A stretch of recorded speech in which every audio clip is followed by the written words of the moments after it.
Good to see you. Good to see you too.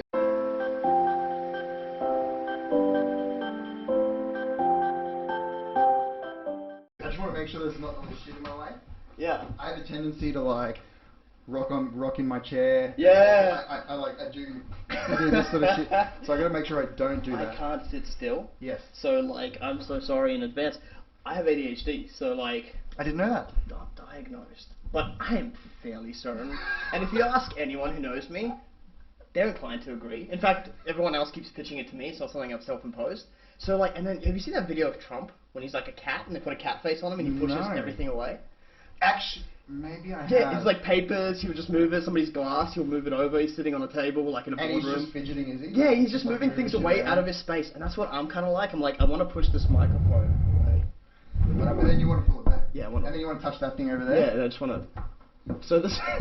Have you actually looked at what diagnoses or what would be the outlying conditions that you would have if you had ADHD? No, You haven't. I haven't, and there's a reason for that. Because you're worried that you're gonna like read it and basically read out a list of things you do. Yeah, exactly, and I'm really worried about that. So I really don't want. Plus, I don't want to like. I hate labels. Yes. Okay. So I don't want to tie myself into that. Yeah. Because what if I outgrow it and it's not ADHD? I heard that you're right. That could be a thing. You could just be high energy. You can outgrow it. Yeah, maybe you can. I don't know. Yeah. But I've heard of people who were like on their deathbed having been given like the diagnosis, and then they live for like 6 months under this impression that they're going to die, and it becomes who they are. And then they find out that they're not going to die, and apparently it's worse than receiving the news that you are going to die. Wow. Because your life becomes defined by this like big thing. You just. So that's like the labels, like you said, the labels, like they labeled themselves, and they planned the rest of their what they assumed was a short life out, and then all of a sudden they have to adapt to this news that like it's not all coming to an end. Like they need to reevaluate what were my life goals, because you kind of put them in the back of your head when you're like, I'm not going to be able to achieve any of them, and then you've got to bring them all back. But do you even want them back? Do you want the same ones? Yeah, it's like a whole life-changing experience. That would like upend so many relationships. Yes, like romantic and otherwise. Yep. Because if you had a new lease on life after thinking that your life is over, in a way you've almost kind of, I don't know, I've never been there, right? I feel like you've almost accepted the end of that life. You're almost like starting a different one. Yeah. Yeah, like, I would say that if you receive that news, you essentially do die. Yeah. Like in terms of that, like your like you said, the relationships. Like I can't imagine folding my life around an end date. Yeah. And then having to like pull it all back together. Like what happens if you sell your house? I just don't know what I would do. Yeah. So many life decisions are made, and especially if you have that 6 months to process that, or something like, say, 6 months. It's a long time. It's a lot of thinking to like, I guess everything that we manifest in our lives starts as thought. So 6 months of thinking a certain thing is enough to completely change the trajectory of a life. Especially if it's something so, like, it's not something that you can avoid, really. Yeah. If you got that kind of news. Yep. Man. Yeah, that's like your life now is based on that. Every decision you make from here on out is going to be based on whether or not you're here to see that decision out. Do you plan your next birthday? Like, what's the, do you put money aside for your partner or your kids or whatever? Do you put money aside for their, like, how much help are you going to be in, like, I don't know. But you go, fuck it, just live it up. Yeah, or just sell your house, blow every cent you have. I reckon there's been so many people that have done that with it, just... Imagine doing that and then receiving the news you're not going to die. Oh, that'd be terrible. They just blew your house on coke. Or something crazy. You're almost like... But I feel like you find out who someone really is in the last, like... If it was in that period, you'd find out who they are. Yeah. Suddenly all the truth would come out, and then, like, they'd be living out their true self. And I wonder how many people are living lives that are not congruent with, like, who they want to be or what kind of life they want, and they've just kind of gone with it, defaulted into a few life decisions where, here's a job opportunity, this person wants to date you, and then you just kind of fall into that because it's easiest, and that's the trap of, going down the path of least resistance. Whoa, and now we're talking deep. Yeah. Path of least resistance. Yeah. Yep. Yeah. I know that path too well. I think we all do in different aspects. Yeah. In different aspects, and some people more than others. And that's something that that's something that's really big for me right now. It's just like over the last kind of like the last 5 years, but then really the last 3 years, and then really the last year. For me, it's been just because I don't know how far down that path I am, and I'm like, I just need to make my life more hard. Yeah. And not more hard. I fucking love that. Yeah, more hard. And not in ways of like gamble all my money away. And like, no, I you know what I mean? But I understand because like with everything we do, it's always the easy way out. Like, what's the easiest way to get this thing done? And I, like everything. I'm not talking like everything like most stuff. Everything. Yeah. So like, what's the easy way to get out of bed in the morning? Is have a bed that's at like sitting height so that you don't have to bend your legs as far to get the fuck out of it. Yeah. Where do we eat? In chairs because the floor is too far down. Yeah. Like, what job do we want? The one that pays us the most to do the least.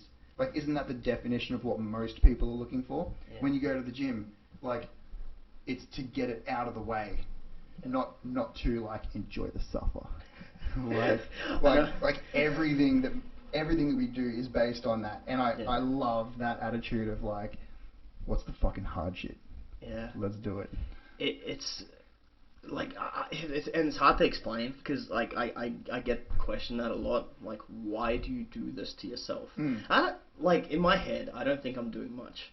I'm doing a lot more than I used to do, but it's still nothing compared to like you look on the spectrum of human suffering. Where the fuck are we? Oh, we're at the top of like nowhere near suffering at all. like when I talk suffering, I'm like, I ran in the rain. You know what I mean? Like, yeah.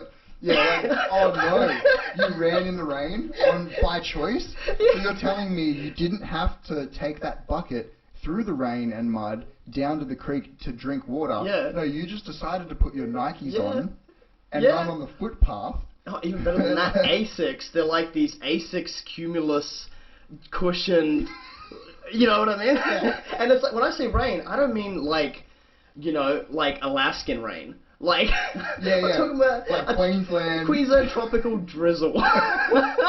You know what I mean? And it still feels badass though, doesn't it? It does. It feels badass. I'm not gonna lie. I like especially want to run when it's raining or when it's extremely hot. Yeah. Then again, it's not Sahara hot. No. So again, on the level of human suffering, we've even not nowhere. But I think the reason I started doing it is because I just realized that I default straight away into what's easiest. Like my last job, because I work in new home sales, and so I basically sell people homes off the plan. I work in the same estate that I live in. Now, up until about a week ago, I just left that job, about to start another one. It's now a half an hour drive. I had to think about that half an hour drive. I'm like, do I want a half an hour drive? I'm like, what the fuck? I'm like, literally, am I always just going to accept the job that's 3 minutes from my house because I'm that lazy that I don't want to drive out? And that's something that recently, and I'm still kind of like, should I take that job? 30 minutes. 30 minutes. It's fuck all. It is. Like, I hear of people driving like 2 hours to work. I'm like, why? Yep. But I'm like, what the fuck? Am I gonna? And I started thinking, I'm like, how much am I gonna limit my life if I just keep making those kinds of decisions? Yeah. Like based off, proximity. Yeah, to your current location. Could you imagine that? That you don't even want to spend the rest of your life in. Like I guarantee you that your like dream house isn't the house that you're currently living in. No. Like whose is? You could have a mansion and you might be grinding and looking for that new way to make more money because there's this house on the other side of the world that you really want. You know what I mean? No one's happy. Because we're aspirational. Yeah. Yeah, we're aspirational, and I feel like. Man, I don't know. It's been like, this is what I mean. I'm still so much on the picking the path of least resistance stuff. That you had to think about that 30-minute drive to work. That was a consideration. In your very nice car, by the way. I've never even seen. What even is that? It's a Volvo. It's a Volvo. It's a Volvo. But it looks very nice. I've never driven a Volvo. Actually, that's a lie. I've driven some Volvos. They are nice cars. But I've never seen the one you've got. What is it? So it's kind of tricked out a little bit by Heiko. They haven't done much to it. I think it's a body kit and exhaust, and sport suspension, so it's lower rims, and they've done a few nice sporty type things to it. Basically, they're a tuner company, kind of like Bravus does Mercs. So you know how Bravus tunes Mercs? No. They're not part of Mercedes, but they kind of like Walkinshaw and Holden. Okay. You know how there's Walkinshaw Holdens? Yeah. So there's Holden, there's HSVs, and then there's the Walkinshaws that are like a little bit customized. Yeah, fancy. Yeah. So Heiko is that to Volvo. Okay. Whereas Polestar is like the AMG of Volvo. This is like something else. I saw something. Yeah, something happened. I'm not sure if something happened or if we just thought something happened. We both saw something. We're like, oh, things. That's maybe I've got ADHD too. We're like, oh, flashy light. I think you must. Yeah. Anyway, so it's just like I don't know, but Volvos are really underpriced, which is why I bought it. Because nobody cares about Volvos. Yeah. So. I got it. Like I drive a Toyota Yaris. That's not what's downstairs because I got the work ute for. Because I'm going straight to work on Tuesday, down the coast. So I just brought it home for the weekend. But I drive a Toyota Yaris. And it's like this little blue thing that most people pull up next to thinking it's probably going to be some good-looking chick in this, and then they're greeted with this mug. But it's this little blue two-door Yaris and never fails to start. Yeah. It's a beautiful little car. I've never given it a bath. Like it's filthy on the outside. It's clean on the inside. I clean the inside. But it's just, like, never fails to start. It was cheap, and it's going to run until probably we're dead, maybe. Toyota. Yeah. Toyota. I remember I was watching Top Gear, and I think Jeremy Clarkson put it so eloquently. It was Jeremy Clarkson and James May. One of them said, like, it's like with Camrys, like they just will run forever. Yeah. And Toyotas, like, they're on the boring side. So it's one of those cars where it's like if you have a Toyota, like a Camry or a Yaris, and I've had a Yaris, so if you had a Yaris, like, they're one of those cars where it's like you want to replace it because it's just boring. There's nothing inspiring about it, but you will never replace it. Like it's never gonna die. You will just wait for it to die so you can maybe get something else, but it'll outlive you. Yep. If I hit some sort of, I want to say lottery, but I don't want that. I don't want that to be my story. Yeah. But if I somehow came into a large sum of money for a prolonged period, I would keep that Yaris. You would? For the rest of my life. You reckon you would? I would. The only thing I would do is I would tint the windows. That's it. And it would just be. It would be fun in my head to be able to drive to the gym in my Yaris, knowing my Lamborghini's parked at home. That's interesting. I don't know why that appeals to me. It makes no sense. It makes no sense whatsoever. It would make sense if, I wanted to show up to the gym in my Lamborghini. That's like a douchebag thing that I would definitely want to do. Yeah, same. But for some reason, it also appeals to me, the idea of taking my partner out on a date and driving to the beautiful restaurant in my Yaris while the Lamborghini's parked at home. I don't know why. That makes no sense whatsoever, but I would do it. There's something about it that just makes me go, that's badass. I've got the option of that badass fucking car, but I'm taking this Yaris because this is my baby girl. I honestly, I can kind of see that, and it's kind of like, I think there's a lot of things to get to this point. I'm just trying to find a way to phrase it without giving the whole context of it. But like, when you have goals like that, maybe are financial goals, and maybe it is a Lamborghini for you and whatever, and you kind of like, if you're honest with yourself that that's something you want, to the extent that you actually start taking the steps to get yourself to that point, realizing that it's possible, because a lot of people don't realize, and people are on a spectrum of how much they realize how possible it is, right? Well, you've got to really have the conviction to be able to get it, because you need to be able to take every single step and turn those steps into long strides to be able to reach that point. But when you kind of set on that that's a possibility, you tend to visualize these things, and then you start to visualize that, and you almost put yourself in the position of what it's like once you've made it to that point. And when you kind of make it to that point, there's something cool about where you came from. Yeah. You know what I mean? Even if you look at where you are now as opposed to where you were like maybe 10 years ago. Even 12 months ago, I was dumb as fuck. Every year I think that. Every year I get 1 year older and I look back and I think, when I was 1 year, like the last birthday, I was thinking about like my mindset at that. I'm like, you're an idiot. You knew fucking nothing about nothing. And like right now, I sort of feel like an adult. I'm 30 now, and like, I should have my shit together. Yeah. I got no idea what's going on. No, not a clue. No. Same. I'm 30, and I just feel like an idiot. I don't know what it is, but yeah, like that the amount of times I've seen people's eyes roll when I say what I think out loud. Yeah. Like it just all sorts of things, whether it's like dreams and aspirations, lifting goals, like anything like that. Some people are like, okay, yes, Aiden's just talking again. Yeah. Like, but like if you look back at when I was like a pisshead, people didn't think I could. I specifically remember when I went from having a job working at Domino's, this is over 10 years ago, to working in a meat freezer. Wow. People said that I wouldn't be able to work in the meat freezer because I wasn't big enough to move cartons and slabs of meat. Yeah. Like, so that doubt compared to the kind of doubt that I'm posed, like that, when I heard that, I kind of almost believed it. Yeah. Like I was like, yeah, I'm not very big. I weighed like 50 kilos at the time, like sweet FA. I'd never worked in a cold room before where the temperature was negative. I was like, yeah, this could be no, it's fucking easy. Anyone can do it. You get in there, you start moving some shit. The heavy shit's heavy, but you just grind the day out. Yeah. 3 or 4 years later, you're doing it. But people don't stop to recognize the growth that they made, and then they don't see or don't like repeat that process in their head of, well, what's the next thing that I could do that doesn't really seem possible? Yeah. What's the next thing that, I thought about starting a podcast. Like if I'd never gone through like certain, and I'm not saying I've gone through any kind of hardship, like by no means. Like I grew up in a first world country, parents were, we didn't have the most money in the world, but I had presents under the tree at Christmas. Yeah. So like I'm not, ill done by in any way, but just acknowledging that you had things that you had to do with. Let me stop you there. Yeah. You sure you don't want to pull the victim cards out and just Definitely. start competing about who's the bigger victim in life? And no, who's gone I've been oppressed more than you have been.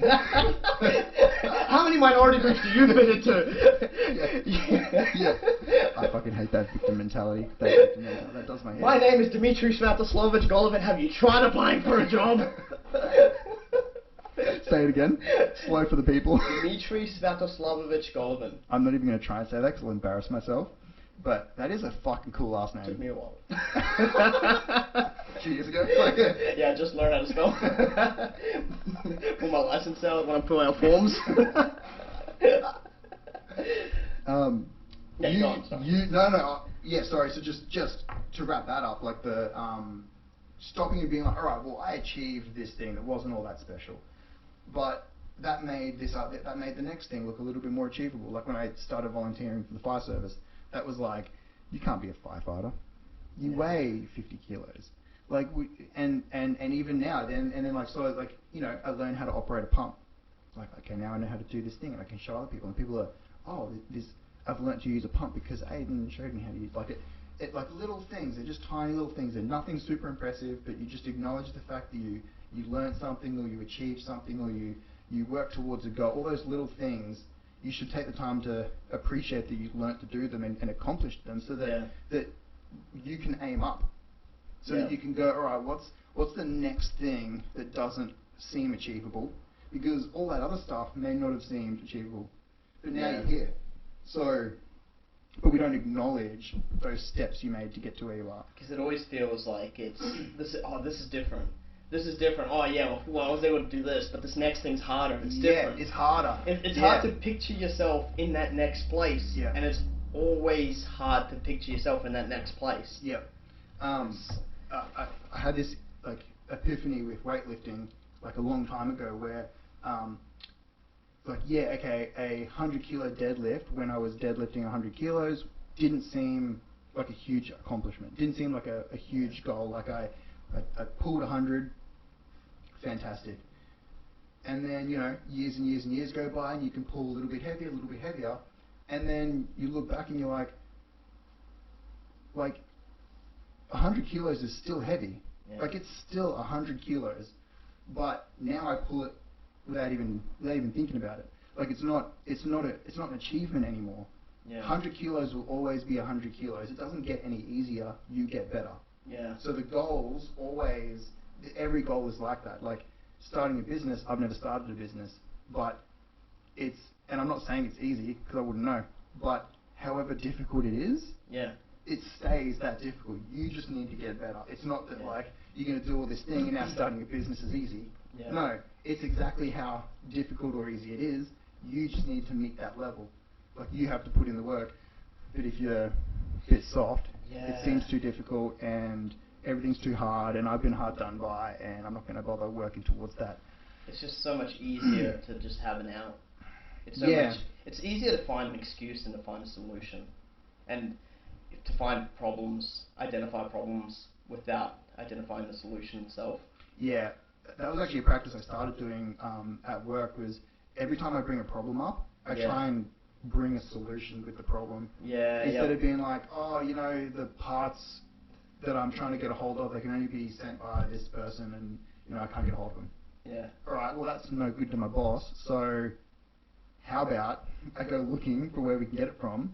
Like, I know that seems like a silly example, but any solution that comes with a problem is going to be better than just bringing someone a problem. And I don't think it's a silly example, because the truth of it is, once you kind of start, I'm trying to avoid talking in finalities. So when I say like, oh, embrace something, it's like, no, it's on the spectrum. Once you slowly move towards the embracing of that mentality, like, it just shows you that, that might be like a trivial little thing, but how many other times in life does that pop up where that mentality, once you start applying it more and more to these issues, your life over a long enough period of time, the trajectory completely changes. Like, completely changes. Yeah. And that's something where, like, it was huge for me. I feel like I started living 3 years ago. Like, I feel like everything before that was just a waste, because, like, when I say, you know, don't rely on excuses, don't pull victim cards, that's all I did for the first 26 years of my fucking life. Probably not always, right? But probably 60% of the time. Like, if I was to be honest. Like, I pulled the victim card of, like, I'm an immigrant, I'm hard done by, you know, like, you know, it's hard here for immigrants. It's, like, I did that. And I got to 26, 27 years of age, and I had nothing to show for it. Like, nothing. You can keep your excuses, or you can get results, and you can't have both. Yeah. And, or you could have a mixture of, like, I got 40% results in life because I had 60% excuses. And it's like, okay, so what do you want to do with your life? When you're looking back at it, like, do you want it to be 100% results? Or do you want it to be 100% excuses? Or where in the middle do you want to be? Yeah. What kind of issues did you have when you moved over here? Well, we moved around a lot. So I was born in the USSR, 1990. So a year of USSR, and then it became... For people unaware, do you want to fill us in? USSR? Oh, USSR is that country over there up in the... You can't see it over there. The big Russian the big one. It was big and red on all the maps, and with all the, like, everyone was like, and Khrushchev was there with his shoe, you know, with the missile crisis, and he was, like, banging on the table and threatening everyone. Yeah, so communist dictatorship, essentially. Yeah, so I was born in that, and towards the end of it, where basically, and there's actually, the history behind that's completely interesting. So the Soviet Union was like this big powerhouse, economically speaking, all this kind of stuff, but was totalitarian, was communism, which was, to be honest, not the greatest. It was, but we learned to live in that because we were born in that, we were educated by that to a large extent, we were indoctrinated to believe all the communist ideals had lived there. And then basically when... No, you don't know anything else. Well, yeah, we don't know anything, because they didn't teach anything. They banned certain things, but the way they taught it as well was very clever. Like, they basically said that, okay, the rest of the world just hasn't caught up yet. They don't understand, they'll get it one day. And that's how it was pitched. So from a psychological mindset, like, everyone's got to catch up to us. Yeah. They're just behind. Forgive them. They don't know what they do, kind of thing. You know what I mean? Like, and that's how it was. And so when it all dissolved in 1991, now this is where it gets hairy, because what happened in 1991, where communism turned into... Greatest goddamn thing that happened in the world. Yes. The year I was born. I thought you meant the breakup of the communist year. I mean, that's probably pretty important too, but... Pretty important, but how they did it is what... The issue with corruption in Russia, and a lot of it kind of stems back to what they did and how they did it. I don't want to go into the history too much, because that's a whole other topic, and I encourage everyone to look into it, because they basically sold the whole Russian economy, because everything was, like, the government owned everything, all the factories, all the like, everything was government owned, and then it became privatized. And how they divvied up that wealth and privatized it was they basically sold it off. And so the people who were on the inside with government, they understood what, like, how much the automobile industry was worth, which factories produced what numbers. The KGB, everyone on the inside knew all the stats, right? Because they managed it all. So when it went to auction, they kind of, partnered up with foreigners, like, people from the US and investors, and they basically bought, like, the whole of Russia's economy was purchased for, I think, about $500 billion or something like that. Was it 500 million or 500 billion? I don't want to be fact-checked. Somebody look into this. Somebody look into Anyway, it was a ridiculously tiny sum of money for what was the world's biggest superpower and everything that it produced. And everything was produced in there because, well, they didn't really have trade relations with any other countries for the most part. Yeah, because they're so badass, they didn't need anyone else. Yeah, they're like, we don't need anybody. Yeah, that worked out well. Well, so anyway, it was broken up from the inside. So they got people in on the inside, they broke it up, people were offered large sums of money, and then basically the criminals inherited all the wealth because they were the people willing to go above and beyond to secure those deals. They also had a lot of money to be able to purchase those businesses that were going government to private. Yeah. So a lot of shit things were done.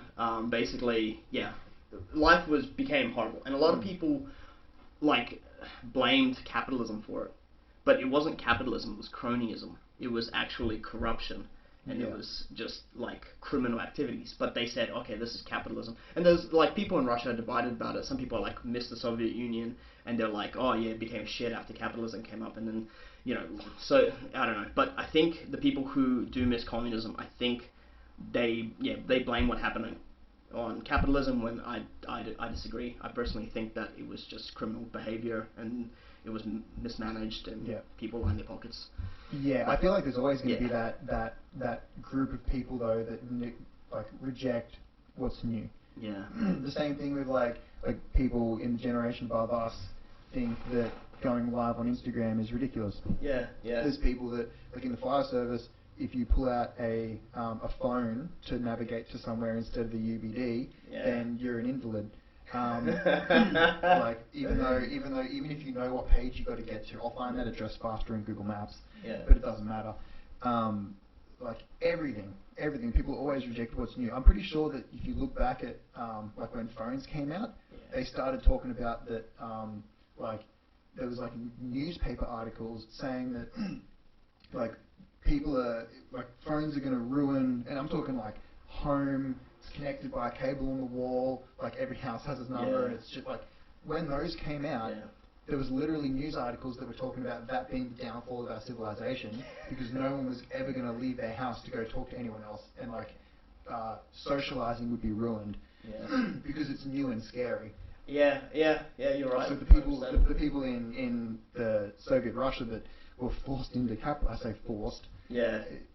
Freed into capitalism. Yeah, exactly. I mean, they were free to move to other communist countries. I mean, China's right there. China's right there. Give that a go. And they'd probably take you on too. Yeah, exactly. Yeah. I mean, oh, you want to work for us and make the government some more money? Sure, we'll take you on. Come on in. Yeah. But, I've been meaning, unless there's anything you want to cover on that. Oh, I just want to end that. So, so basically I moved from, of course. Because when shit hit the fan, because it was shit in the 90s, we left. We went to Israel because my dad's part Jewish. So we went to Israel, then we moved to Canada, then New Zealand, then Australia, so we hopped around. You've been all over the place. Yeah, I've been all over the place. So my biggest issue was, that's kind of just an issue. I learned to socialize really well, but I also learned to push people away because I was like, I'm going to move in a year anyway. Yeah. That mentality. Don't get too close, it'll hurt. Yeah, so what's the point, right? Yeah. What's the point? And so, still dealing with a lot of that, but I had a lot of excuses because of that, because I'm an immigrant and English is my second language. It's all bullshit. I was on top of the class in English in grade 3, and I was using English as a second language as an excuse all the way through high. It's just And so when I look back at my life, now, last 3-4 years, no regrets, hardly.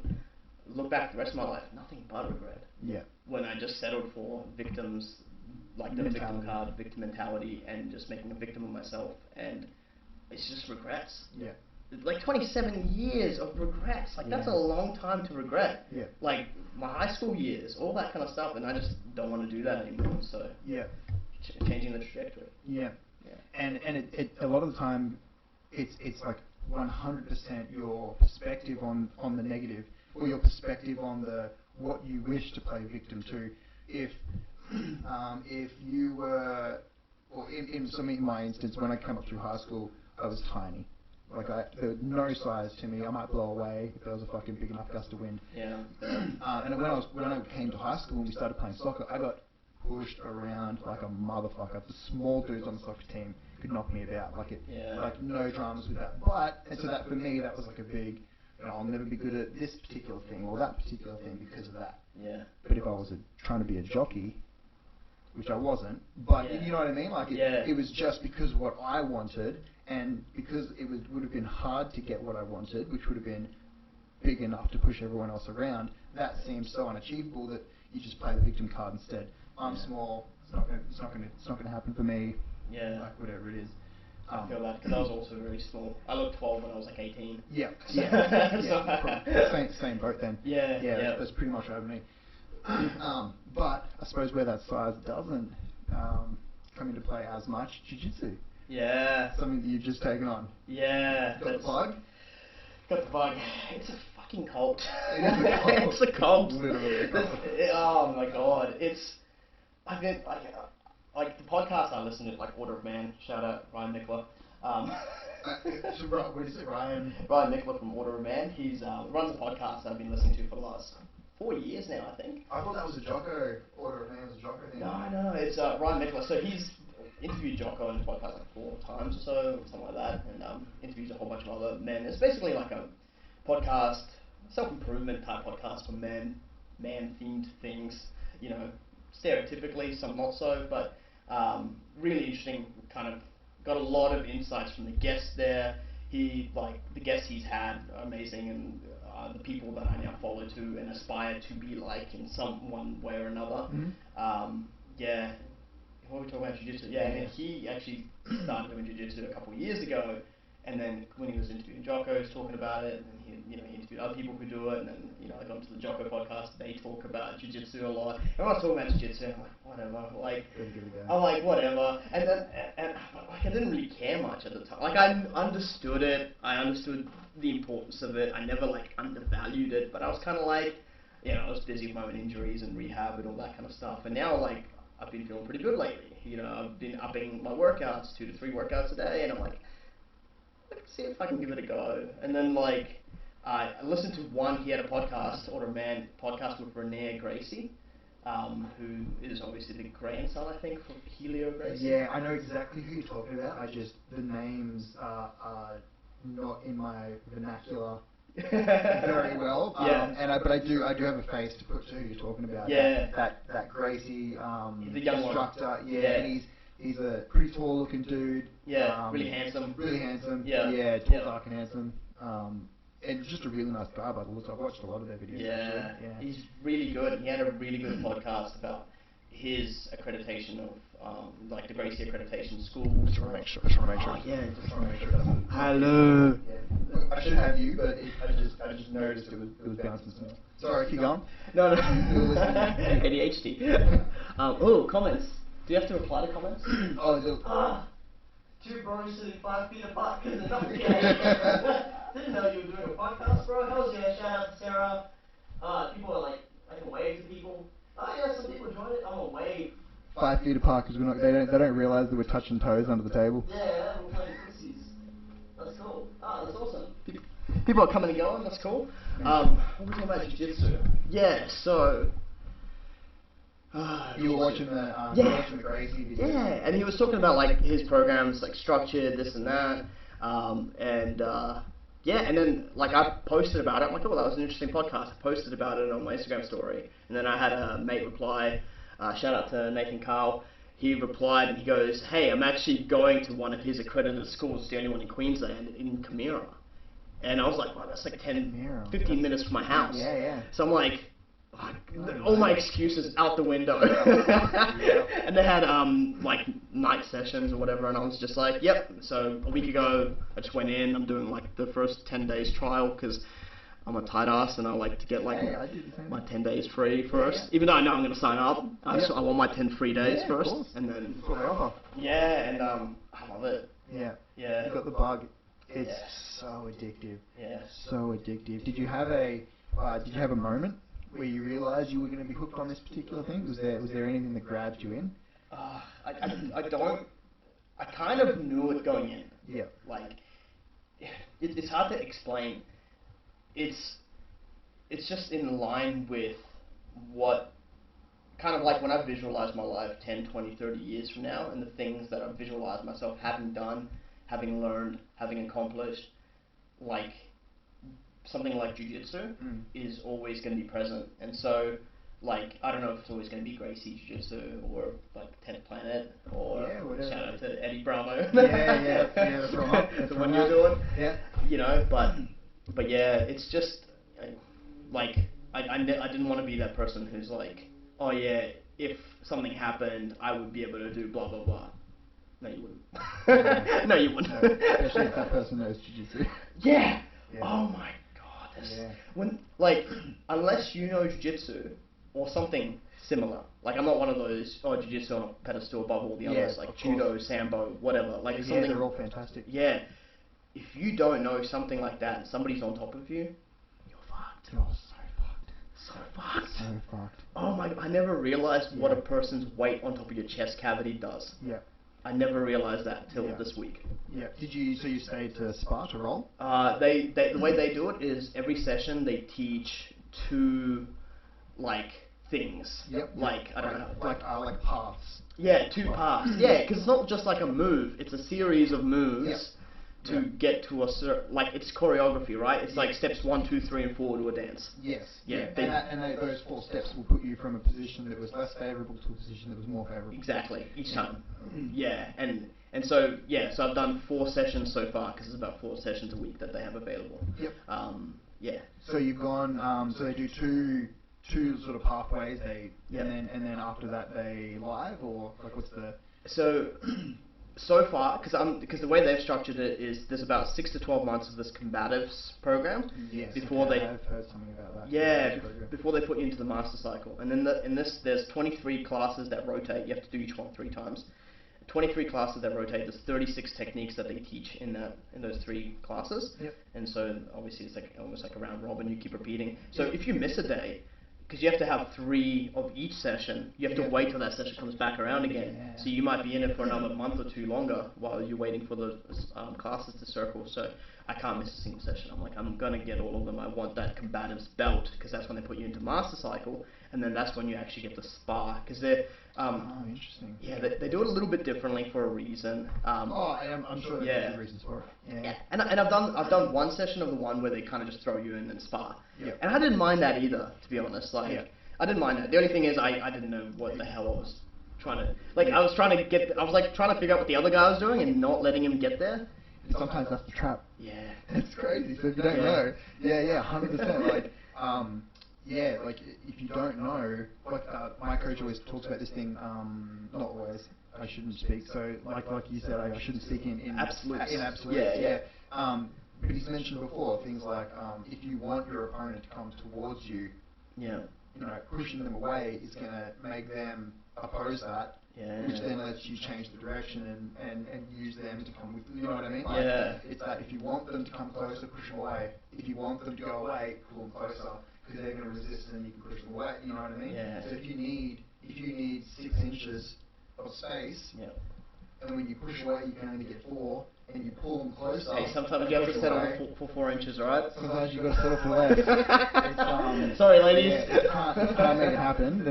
But you know what I mean? Like, so I know exactly what you mean. Just trying to work out what the other person wants. But then sometimes that's the trap. Your chest. That's a good way to describe it. It's like Twister and chest put together. Yeah, twisters. Yeah, not wrong. Yeah, left leg here, right foot there, hand over there. Oh man. So the way 10th Planet does, the way our gym does it, I should say, because our coach has a particular teaching style, which I think is really fucking good. I've told him this before. So we've got certain warm-ups that we're supposed to do. Yeah. So it's very similar to what you're talking about with that combatives program. Yeah. We've got several pathways. It's like A series, and there'll be like 4 parts to A series. So part 1 will be a small section of a pathway. Yeah. Section 2 will be another section of pathway, and there'll be 4 of them. But then B series is like a whole other area. Like one might be playing from guard, one might be from half guard, one might be from. So you. When you work through all the different series. Yeah. You've essentially got pathways from a range of different jiu-jitsu positions that you find yourself in. So he teaches those, but he teaches them in a way that lets you work outside of the parameters of that exact move. So if you're supposed to get an underhook, the underhook's great, but what are you really trying to achieve with that underhook? You want to not be thrown off the top of your opponent. Yeah. So what could you have instead if you can't get the underhook? Interesting. Yeah. So it's teaching you the pathway, but it's teaching you the pathway in a way that you can supplement things. Yeah. If you need to pin the shoulder to the mat, ideally having one of those hooks near the head or neck, shoulder or neck, is going to enable you to load your weight in there and stay attached to it. But there's other ways that can be achieved. And then usually at the end of every class, it's not usually, it is actually at the end of every class, they just put a clock on and we just go live. So so once you finish the 2 classes, it's pretty much grab a partner and 6 minutes of trying to strangle each other. Oh, I can't wait to get to that point. It's a lot of fun. And they do open mats. I know that you live 50 minutes from here, but if you find yourself here on any day of the week, at night times or even on the day on a Saturday class starts at 9:30 and the class finishes at 10:30, and then it's open mat after that. And and there's you get 3 free when you fucking come in for your first time anyway. If you were around. We'll have to do that. I want to get a little bit better. But the Gracie program is great. It's great as well. So like, if you're extremely new to any sort of self-defense, like you've got no experience whatsoever, the Gracie one, the whole point of it is to not be overwhelming. Whereas like, I don't mind being tossed into the deep end, but like this one here takes it slow, so they don't give us like the kind of like we haven't had the lifetimes yet. I'm pretty sure they come up in the next program, which is the master cycle. Ooh, is it? Where's that the turtle? That's alright. No, come on in. I actually set it up. Hey, how are ya? Good, how are you? That's Dmitri. I even set something up, but it doesn't look like I'm going to be able to. You don't want to. You good? Okay, good now? Okay. No, thank you. Excellent. So, I don't know why I said that in the mic. You just love all our viewers. Viewer. Oh, we have someone. Jerome, Greg doing? Wait. Hi. Wait. What's this? I should have put something up about on Instagram about being live on Twitch, because we were only just in the last like 3 or 4 episodes being live on Twitch. At the same time, we had one person show up last time, but Twitch is a pretty slow process. And this is the first time we've done it in the middle of the day, so even the gentleman Swamp Swine that's doing that's the one he's probably asleep, he's probably somewhere else in the world. So it's just a bit like that, isn't it? Yeah. Sorry. So back to what we're talking about. In the next round, you think you might do some live, but so far it's like, so I do know what you were talking about with that combatives program and not being thrown in the deep end, because I've seen people panic just from being mounted. And when pressure's on, it's confronting. Yeah. It's interesting. Talking to the mic and keep forgetting. You and me, bro. You and me. That's it. It's confronting and it's overwhelming, and I really, I wish people would realize that, you know, everyone, the amount of times I hear, like, oh, but I'm good in that situation. I'll be like, no, you're not. You know what? And I've had moments where I'm like, yeah, I'll be fine. And I'm like, no, I won't. And I kind of knew that going in. But you think you know it until it's happened to you. And like, you know, they had ones where somebody's like, you know, in full mount or whatever. I think it's full mount when they're like on your chest, sitting on your chest. And they can reach you, they can punch you, and you can't reach them. You're just like, you're reaching up here on them, and they can like lay into you like a motherfucker, or choke you out. And you can't get them off unless you can't. You physically, if you don't know what to do, you can't. You physically can't, and it's so common.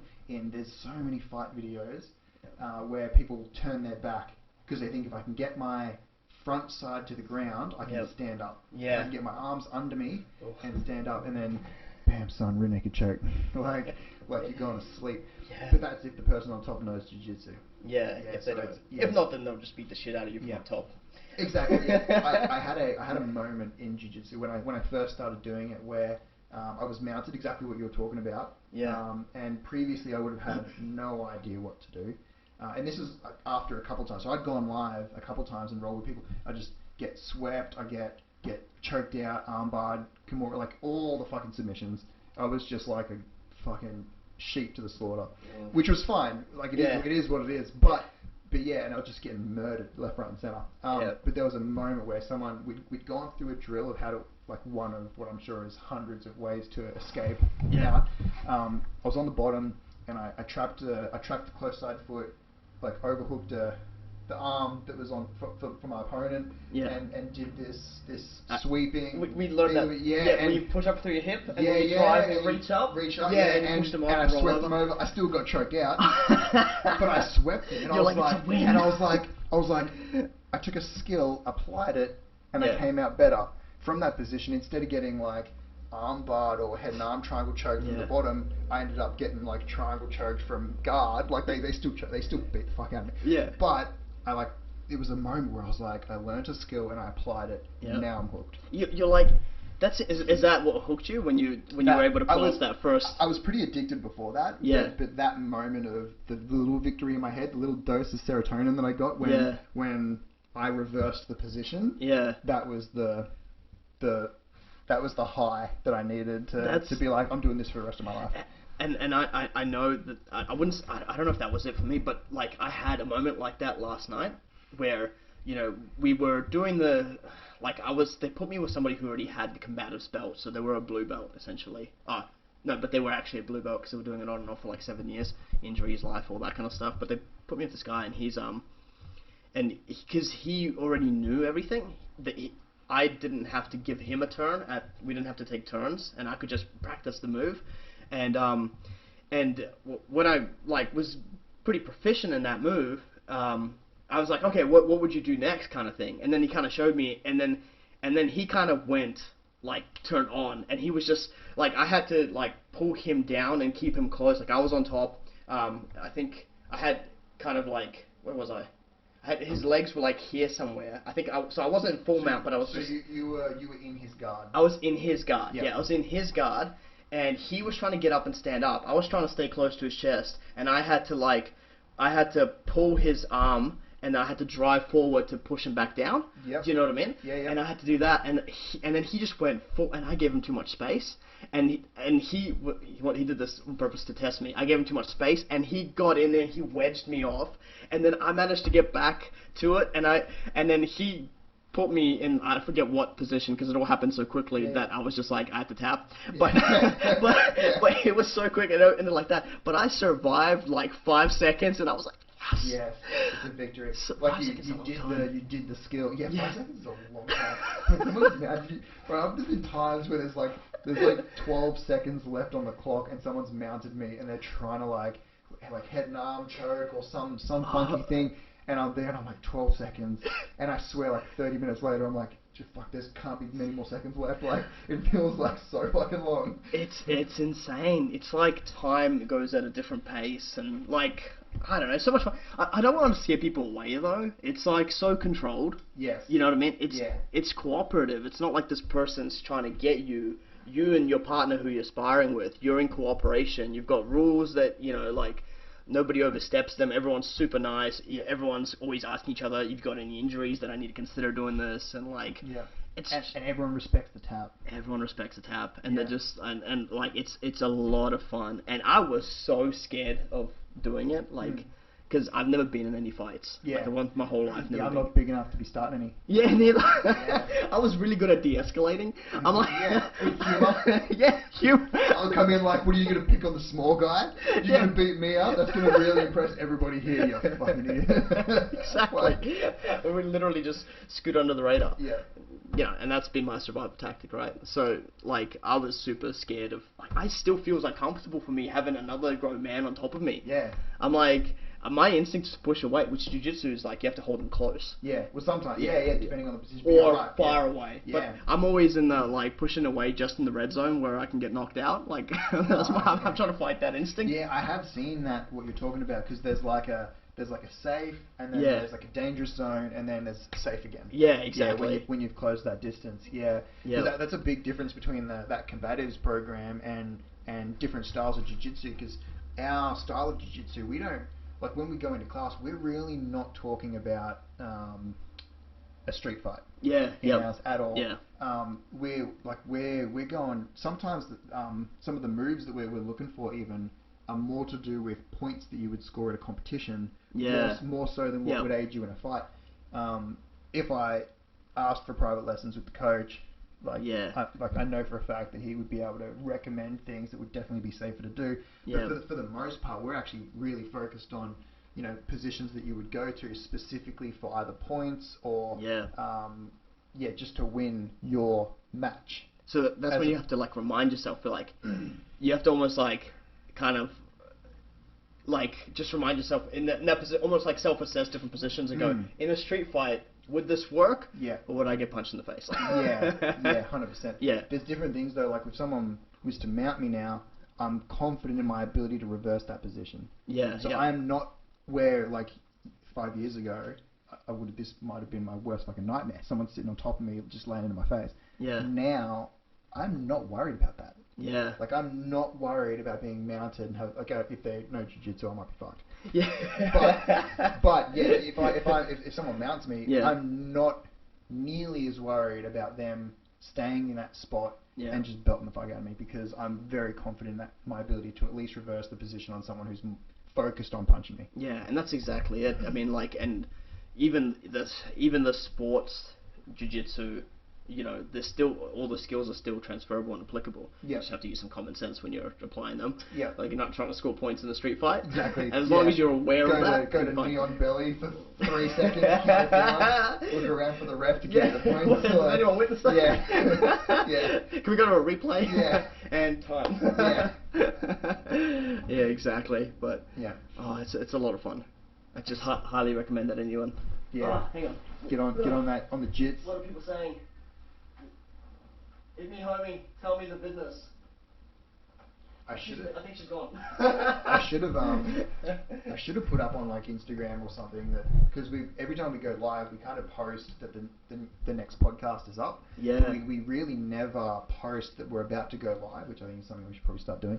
Yeah. Because at the moment we're live on Twitch. You've got us live on Instagram. Yeah. Occasionally we get a viewer. Yeah.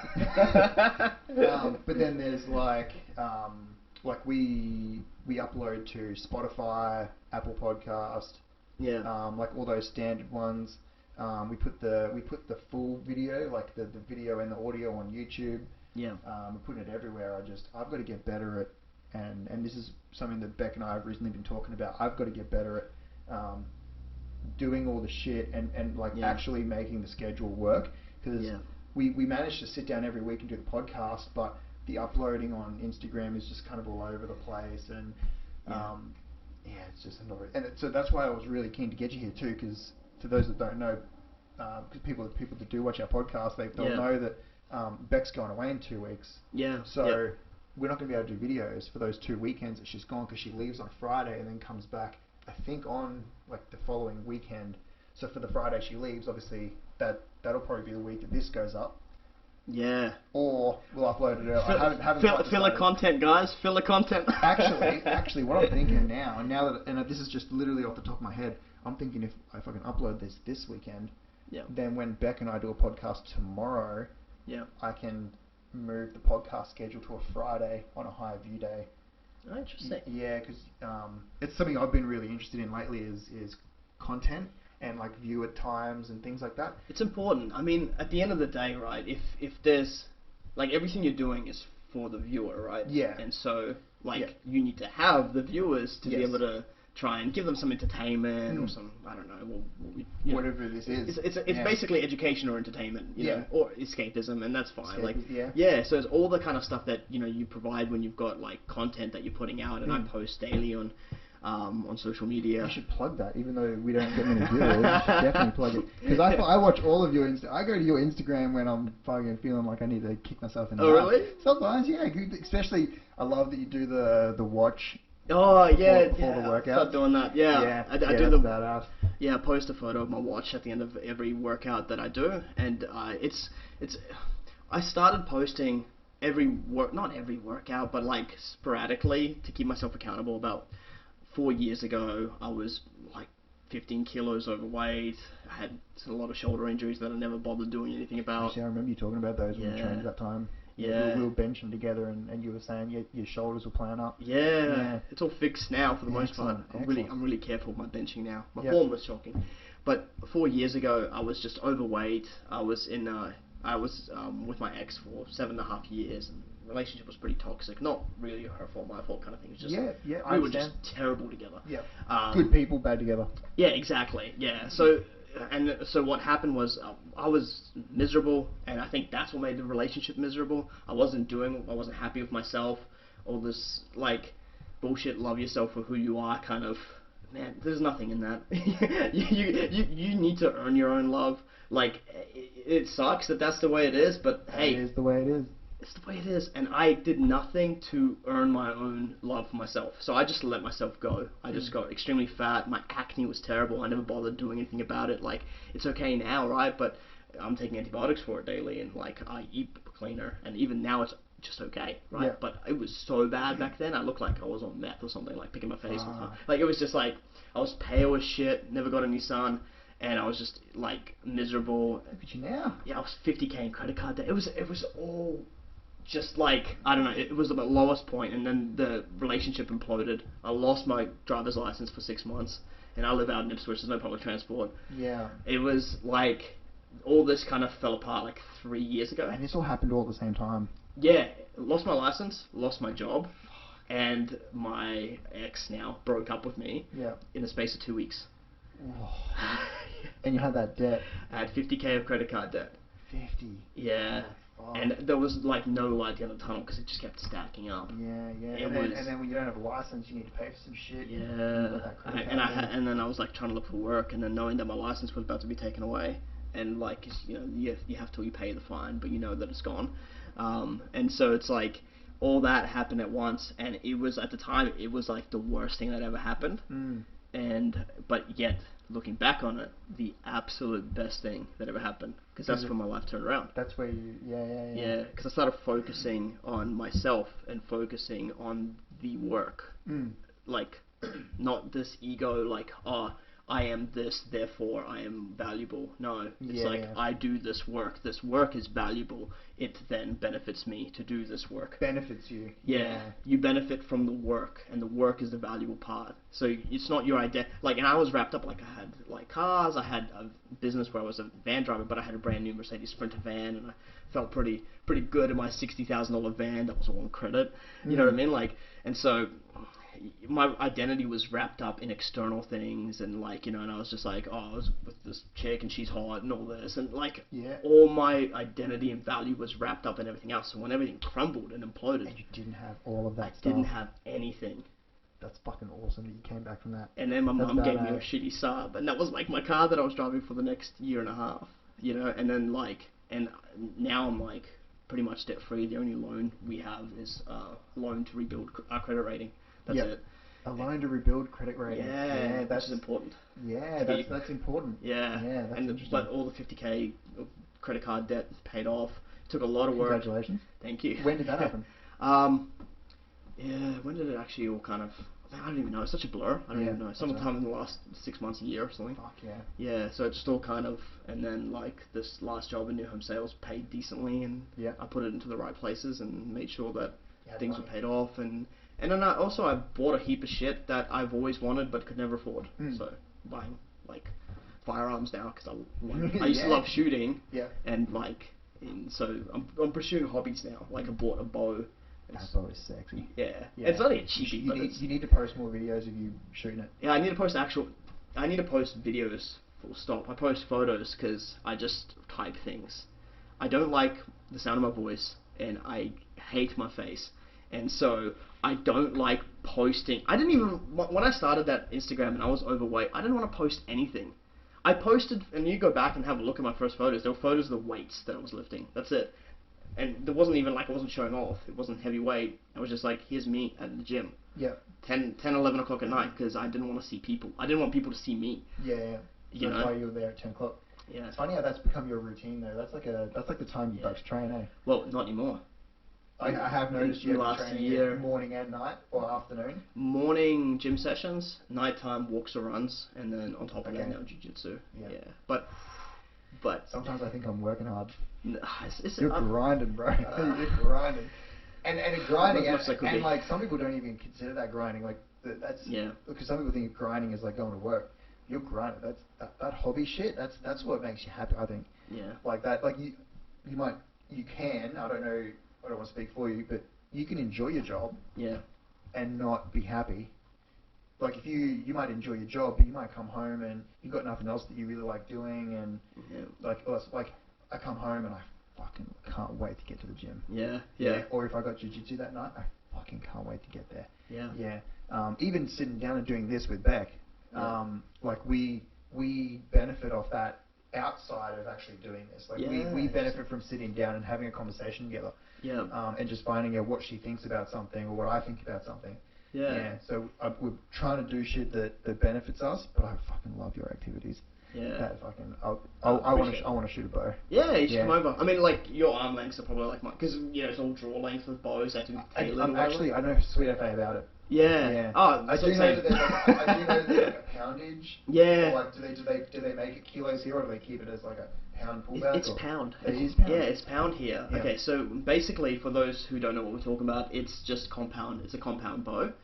So they're the ones with the let off. They've got the little cams on either side. Some of them have one cam, some of them have two cams. And basically how they work is when you're pulling all the way back, it lets off at a certain point. It lets off 80% of that poundage. So you can hold it there quite easily and aim for like ages without losing a lot of accuracy. Oh. Whereas like a regular bow, the ones we know from like, I don't know, movies about Genghis Khan or Troy or something like that. Yeah. Robin Hood. Yeah, Robin Hood, exactly. Yeah. They're like, your recurve bows or just the standard, and they have like, they're the ones that are really badass because there's no sight.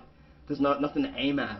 So you're instinctively aiming, which is crazy. Yeah, you're gauging where the string is going to push, or the direction the string is going to push the arrow, as opposed to putting crosshairs on something.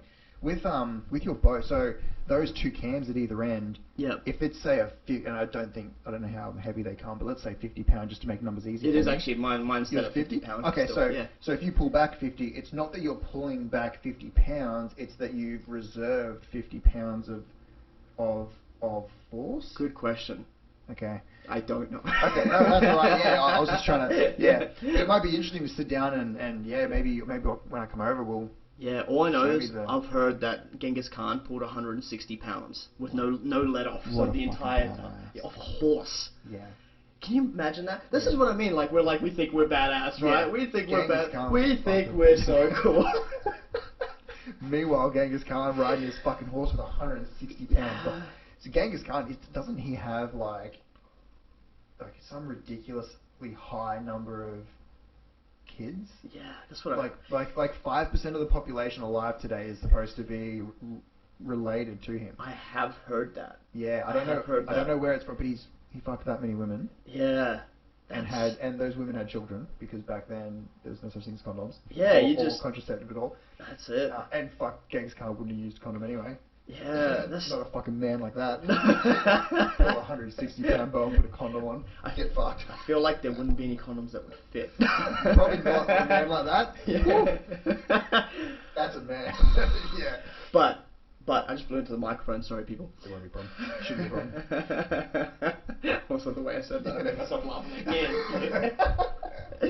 But apparently, everyone's related to him. That's crazy. Yeah. So he's just the fatherhood of our civilization. Yeah, just a huge population, and apparently it's largely in like Asia. Yeah. I think that is. If you're Mongolian, I'd say 100%. Yeah. I would just tell people that. I'd be like, he's my great granddaddy. Yeah, why not? Genghis Khan. Great to the power of 8 or whatever it is. I haven't done the math. No.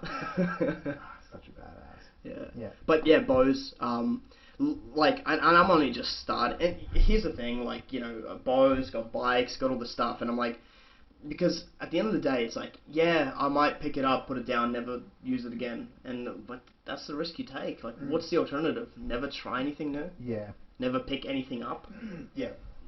Yeah, and that was the life I lived. I'm like, oh, I don't want to buy that, it's a waste of money, I'll probably never use it again. It's like, what are you ever going to achieve in life? But then you were buying stuff that looked nice. Yeah, cars and whatever, and that's why I kind of like hesitated, because I love my cars and I love doing up cars, and I hesitated I've had that Volvo for like over a year now, and I haven't really spent any money on souping it up in any way, because I'm like, I've blown money on cars before. I'm like, yeah, I'm just not interested in doing it again. Not yet. Yeah. Like when it's passive income, like when it's like just spillover change and it's nothing, yeah. But I'm not about to spend my, you know, my hard-earned money right now when it's like, oh, this is the first bit of money that doesn't need to go to bills or debt. Yeah. I'd rather not get into that. Yeah. Again. At the moment, all my excess cash goes into my portfolio, which isn't large by any means. But I've been doing this thing that I had been on my old YouTube channel, been working up to trying to make a video about it, but it's just really difficult to describe how it works. It's this thing called options trading. So let's say you own a company. Yeah. You own, and when you start that company, you might have said, okay, there's 100 shares of this company that exist. I own all 100. I'm the CEO, the boss. I started it. I own everything about this company, 100 shares. Then you decide, okay, I'm going to put my shares live on the market, like initial public offering. I'm offering, you know, one of my shares, just one. I'm still going to own 99% of the company, but one share is up for sale, and it's up for sale for $5. That's it. So let's say you've got that share, you've got the ability to sell it for $5. Instead of selling it for $5, you actually, I probably started this wrong by suggesting that you started the company, but let's just say, for making this easy, you've got one share and it's worth $5. Yep. You bought it for $5, it's still worth $5.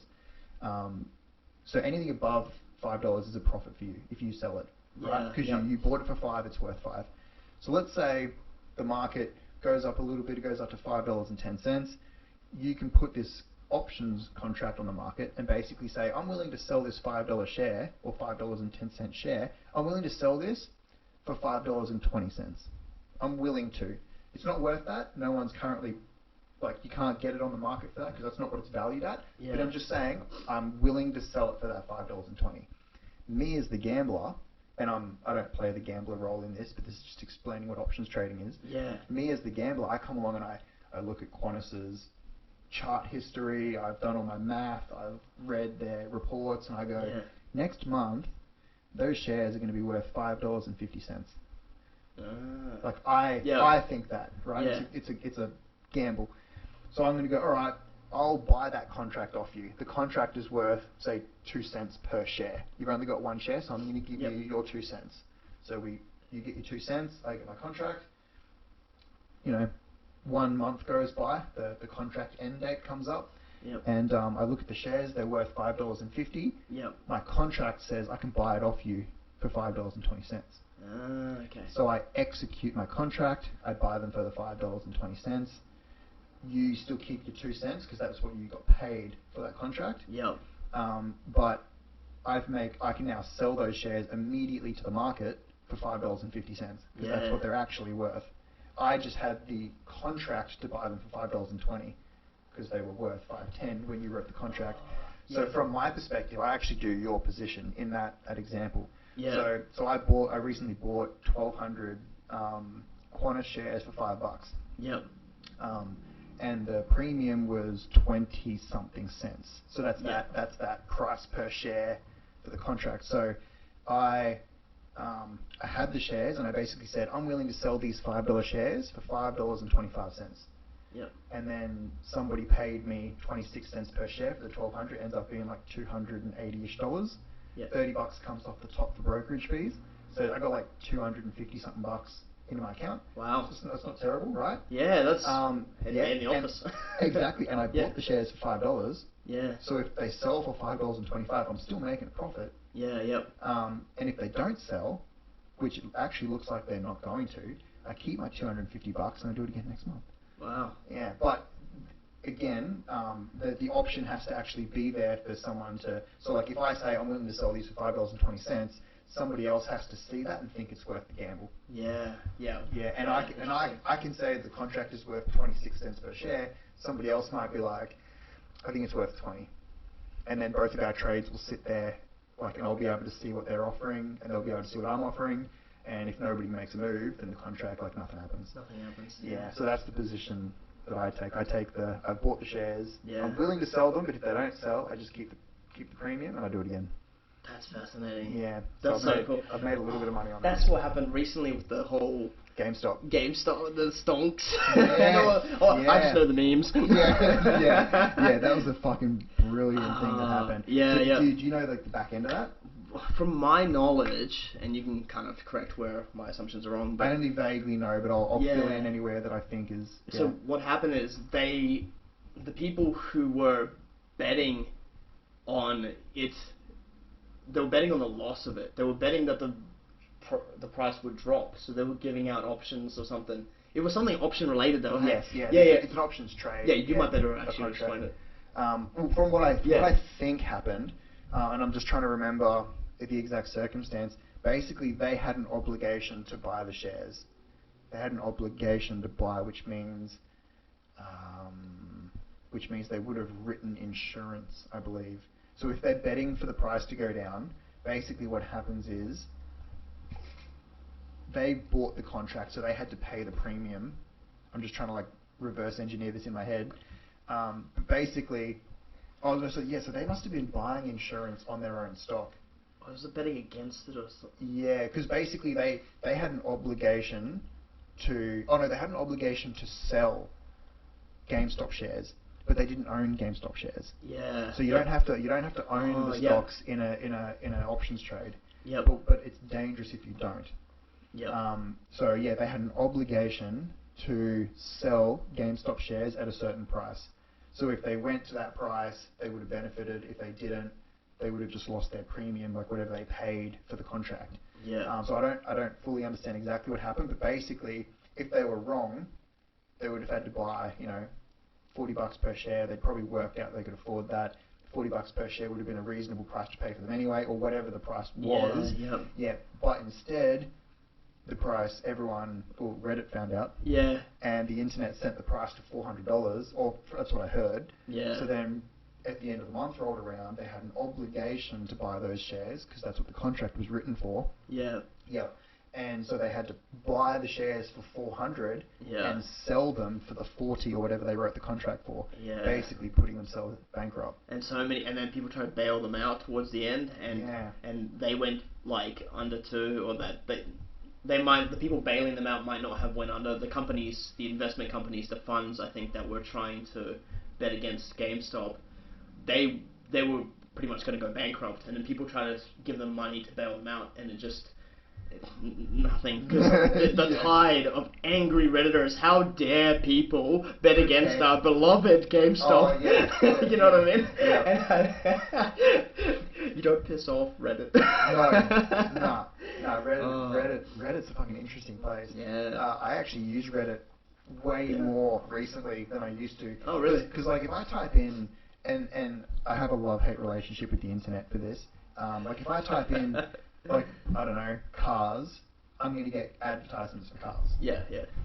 So if, the other day, and this is a problem that I'm really hoping doesn't happen, but it's something that I've been trying to manage, is the people who listen to the podcast already know, and I told you that our voices project past our mics. Oh yeah. And don't change the way you're talking, because it's all good.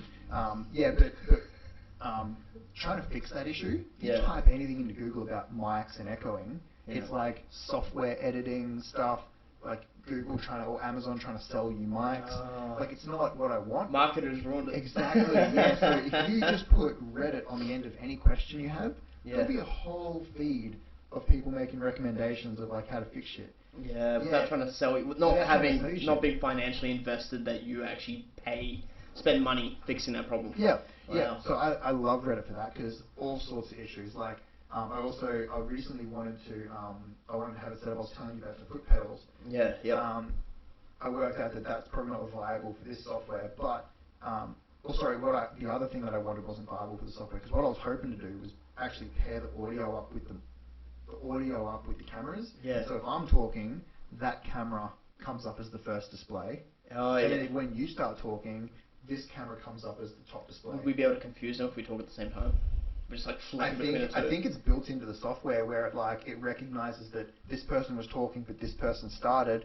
So when this person stops, it'll swap. Ah, okay. And like vice versa. Can you just make yourself like the favorite, like the dominant? Maybe. Yeah, you might be able to. I'm not sure. All eyes on me. Yeah. Meek Mills, I fucking love it.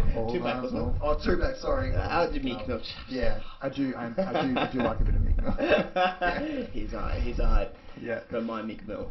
But tell me about 75 Hard. 75 Hard. Because I misquoted 75 Hard. I know. Yeah, I called it Jocko's. I thought that it was Jocko's. I honestly did. I think I mentioned in there that I was like pretty sure, but yeah, I definitely misquoted it. Yeah. So do you want to fill us in? Yeah. Well, look, 75 Hard. I'm doing it now. I'm 20 days in, so it's a basically 75-day program. I'm 20 days in now. You break any one of the rules and you start again from day one. That's rough. It's rough. Like, and there's like not a lot of rules. I hate to say that. It's just like I say, suffering, right? It's endless, right? It's not a lot of rules, but there's a couple distinct rules, and you have to follow several, and you have to follow them every single day for 75 days straight. And then it gets harder because more rules get added on. Oh, do they? Yeah, it's like phase 1 after that, phase 2, phase 3. I didn't know. So there's more, yeah. And then I think then you start 75. It's like a year-long program essentially. Oh, no way. Yeah, so it just never ends. So 75 days is just the first phase. Not even phase 1. That's just 75 Hard. Then it's all part of the Live Hard program. I thought this was I thought 75 Hard was it. Yeah, there's more, and I'm already struggling at doing the 75 Hard portion of it because it's really hard. So it's not a fitness program. It's more of like a mental resilience program. It's designed to inconvenience you, make you really uncomfortable, make you really sore, make you curse Andy Frisella, who's the creator of it. Yeah. I have heard Andy. I have listened to some of his podcasts. Yeah. I haven't listened to him for a long time, but I do know who you're talking about. Yeah, MFCO. Very smart gentleman. Yeah, the Real AF podcast. So basically, he started a nutritional supplement company 20 years ago or something. It just started off as a store. Now it's a massive, they produce their own protein stuff. It's called First Form. They have a lot of athletes now that are sponsored by First Form. Tia Claire Toomey is the new one, CrossFitter. She just signed up with them recently, and so she's going into bobsled. She's hoping to get into the Olympics. Yeah, so she's switched over from CrossFit to bobsledding. And that's an interesting transition. Yeah, she's an absolute beast. She's gonna dominate because Tia Claire Toomey. What do you do? But yeah, so basically he's got a supplement company, he's an entrepreneur, he's got podcasts, he's a speaker as well, but he's done shit, essentially. And he had a supplement company, he struggled with his weight, because he's always been a food addict, and that's what I struggle with as well. I love food. I grew up in a household where it's like, if you didn't eat quick, you didn't eat. And mum was always like, oh, you can't have Macca's, we got food at home, can't have this, we got food. So when I started earning money, I started spending on Macca's, on the worst shit. Yeah. I had a pizza last night. Don't talk to me about carbs. I'm really bad. Oh, no, but pizza's I love pizza. Yeah. I love all the worst foods. And so he basically had the same thing, and he's a big dude. He talks about he's like 260 pounds now, and it's like almost pure muscle because he's tall, big built. But he was like 350 pounds or something. So he was a lot of it was fat. He was he was with a nutritional company, and he was overweight. And so he was just at some point he's like, I gotta stop lying to myself. I'm not happy. And he had 75 days before a speaking event that he wanted to just really, really do something in that 75 days. And then he has been researching it a while before that, because like all of us, he's had ups and downs of times where he's been really successful, killing it, and times where he's just completely down and out, can't seem to catch a break. And he was like, what was I doing in those times where things were going really well? What was I doing? Because it's consistency, right? And that's one thing I struggle with. I'll go all in and then I'll burn out. Yeah. And so it's consistency, and I'm like, I can never do everything that I need to do at once, and this program was that in a way, because what he basically formulated was something that kind of works your mind and works your body at the same time. And if you do it... Which is good for you. Yeah, exactly. And over 75 days, it's a long enough period where you can change the trajectory of your life in that 75 days if you apply it honestly, no compromises. No compromises. And that's the thing of the program. He's specific about it. Don't tailor it to yourself.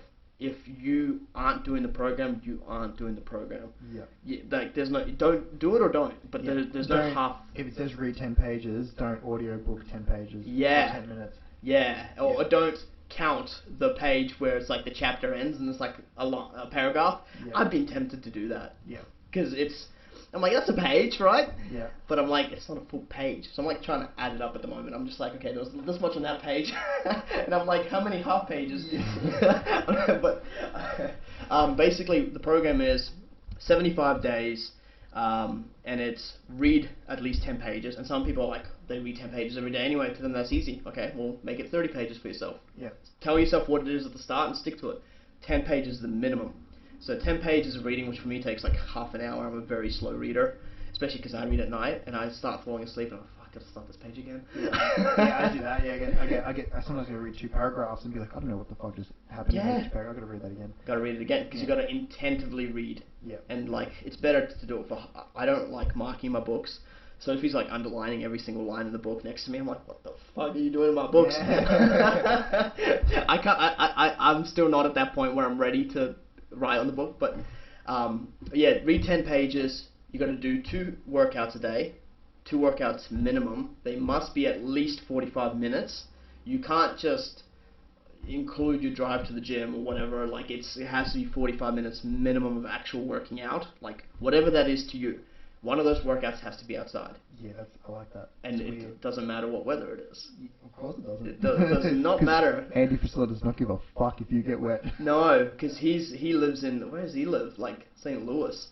And it snows. Yeah. And he's out in blizzards. Yeah. And I'm like, when I'm like, oh man, but it's hot outside. I'm like, look at his, I'm like, fuck you, Andy Frisella. Yeah. You're walking in a blizzard. And I'm like, and it can be a walk. And he talks about it as well, it's completely scalable. Because like a workout to different people is different things. Yeah. Like, if you can do a 10k run, do a 10k run. If you can only do a 4k, do 4k. Like, if that takes you 45 minutes, then that's what took you 45 minutes. If you're in a wheelchair and you just push yourself along, you push yourself along for 45 minutes. Yeah.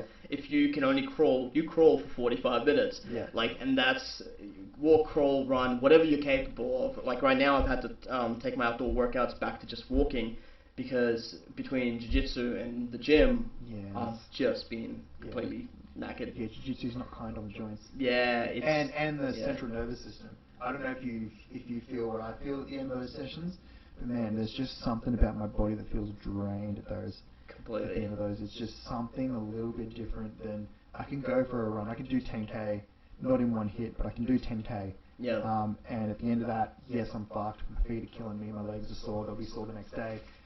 But it's nothing compared to that drained of energy feeling that I feel throughout my entire body, even when I've just had to defend myself for 12 minutes.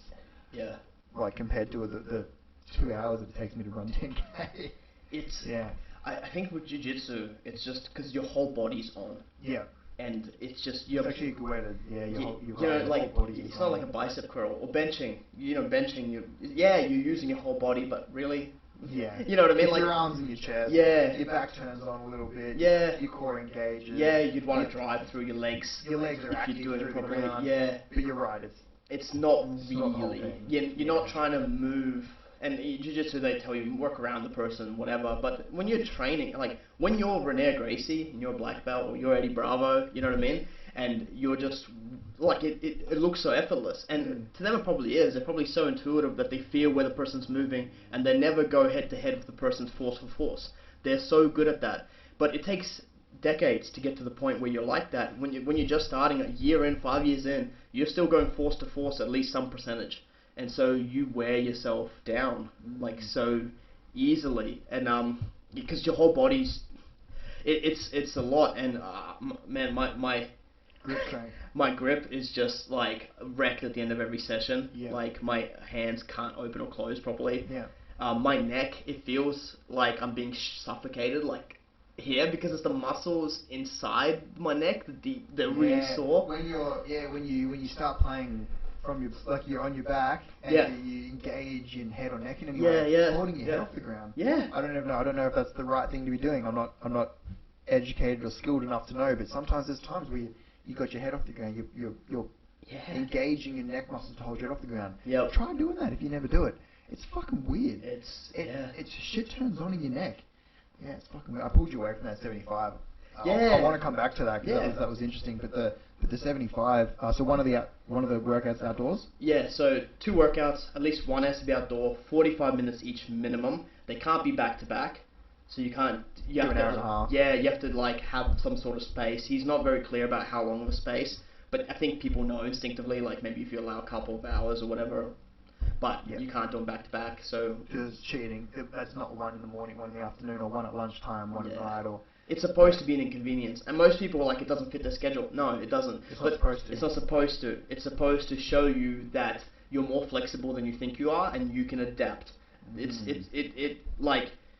showing you that you can adapt to whatever, and then, because at the end of the day, once you get to the point where you finish 75 hard, you're like, what else? What next? Because you've taught yourself that you can do this thing that you thought was a complete inconvenience and was completely out of the question. Like, how am I going to find the time? I'm busy. I've got a job. I've got this. I've got that. You make it work. Sometimes you sleep less.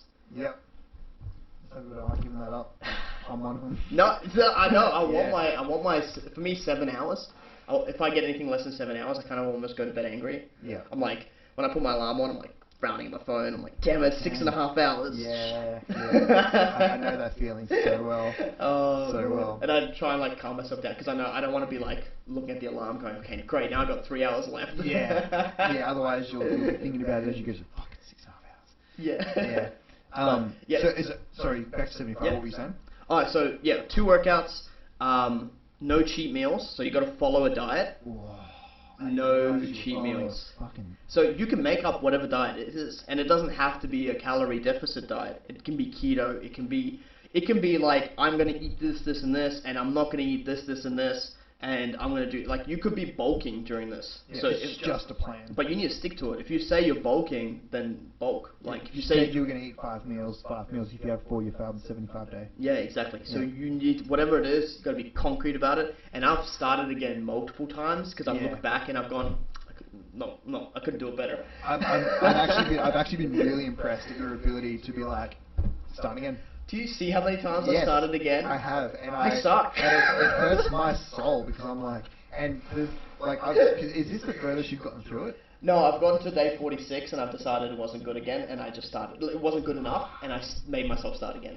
Yeah, right. And it was. That's rough, man. Yeah, what makes it easy for me is the fact that Sophie, my partner, she's doing it with me. Yeah. Now, I gave her the option. I said, you don't have to do this. Yeah. But I need to know now if you are or are not, because I need to know whether I can depend on you for like emotional support. So I feel like I do have it easier because she's following it. So like there's no shit food in our fridge or pantry. And you can like, all right, someone's gonna say we need to get those 10 pages in. Yeah. Or if one person doesn't want to do the second 45 minute, come on. Let's go do this fucking... That's literally what it is. Sometimes I'm like, fuck, I just don't want... She's like, no, let's get it done. Yeah. You said easier.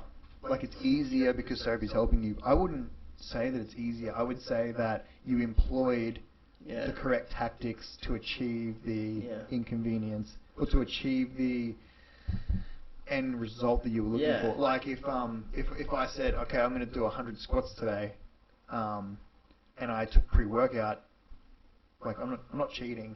Yeah. I haven't made it easier. I've just done something that's allowed me to help persevere through. Yeah. That's how I feel about it. Because I thought it was interesting you said easier, but I feel like that's still really fucking difficult. Well, yeah. Well, look, I'll outline the rules and then I'll go back to that. That's an interesting point. I love talking about this shit. Yeah, I'm get fired up. Yeah. Woo! Sorry about that, guys. Right. So with the rules, 2 45-minute workouts. One has to be outdoors. Follow a diet, not a drop of alcohol. Not a single drop of alcohol. I'm glad I didn't bring it in here. That's harder than you think. Okay. There's a lot of birthdays and there's pressure. Yep. There's always pressure. Have a drink. What the fuck? Like, you are now you're that ass. Like, that's you. You're that asshole who will not drink at a birthday party. Lachlan's 30th is coming up. Yeah. Shout out, Lachlan. I told him I can't do it. I can't be in that environment. I'm like that. I don't like that anyway. I don't like going to those. Yeah. It's just. That's fair. Look, and I don't go out drinking ever anymore. I've just like. We'll get to that as well. Yeah. But making it easier. Not a drop through the 75. Not a drop to 75 hard. Follow a diet. Read 10 pages.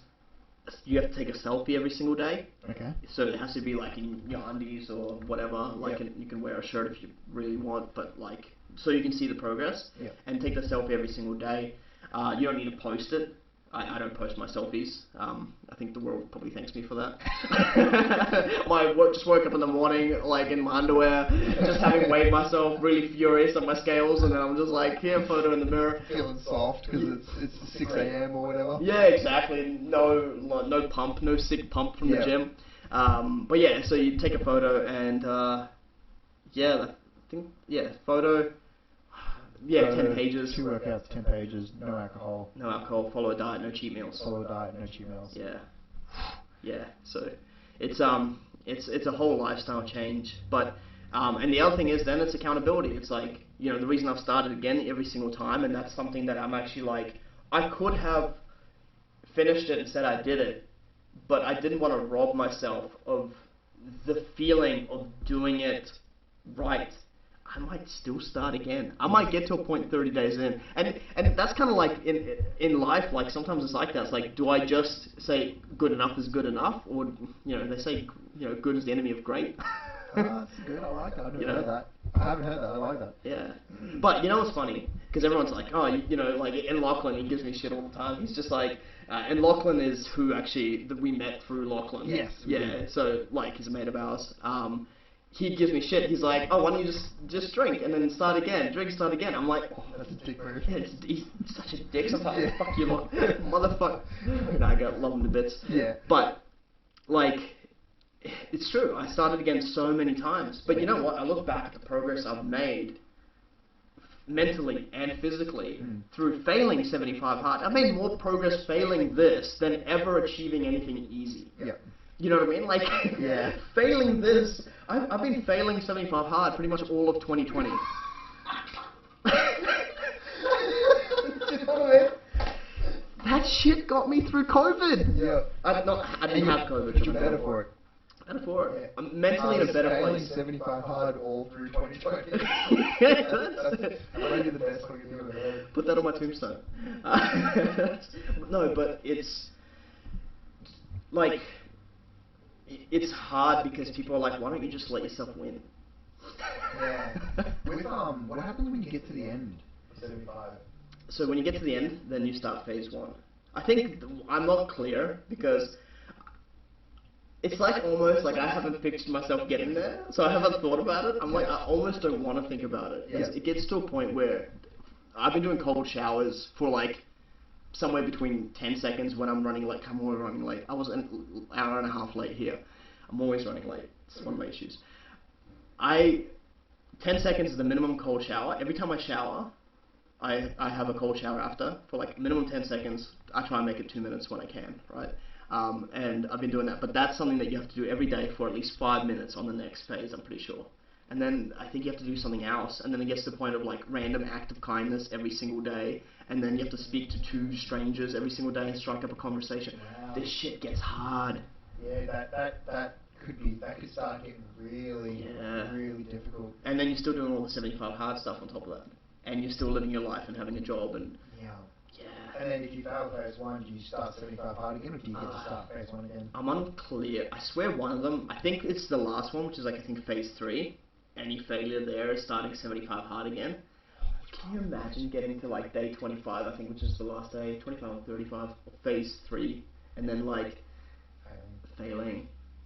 You wouldn't. Yeah. You couldn't at that Do you think there's a part of you that would just almost want to sabotage yourself? Just to... Oh no, I think it'd be the other way. I think if I had to go and find strangers to talk to, strike up with 2 different, and it was 11 p.m. I feel like I'd be in my car doing 200 on my way somewhere where there might be people. I think like Mac is probably a good place. Oh yeah. I don't know how keen Mac's employees are to like speak, but you'd have to go there and not order any food. Yeah. Oh, of course.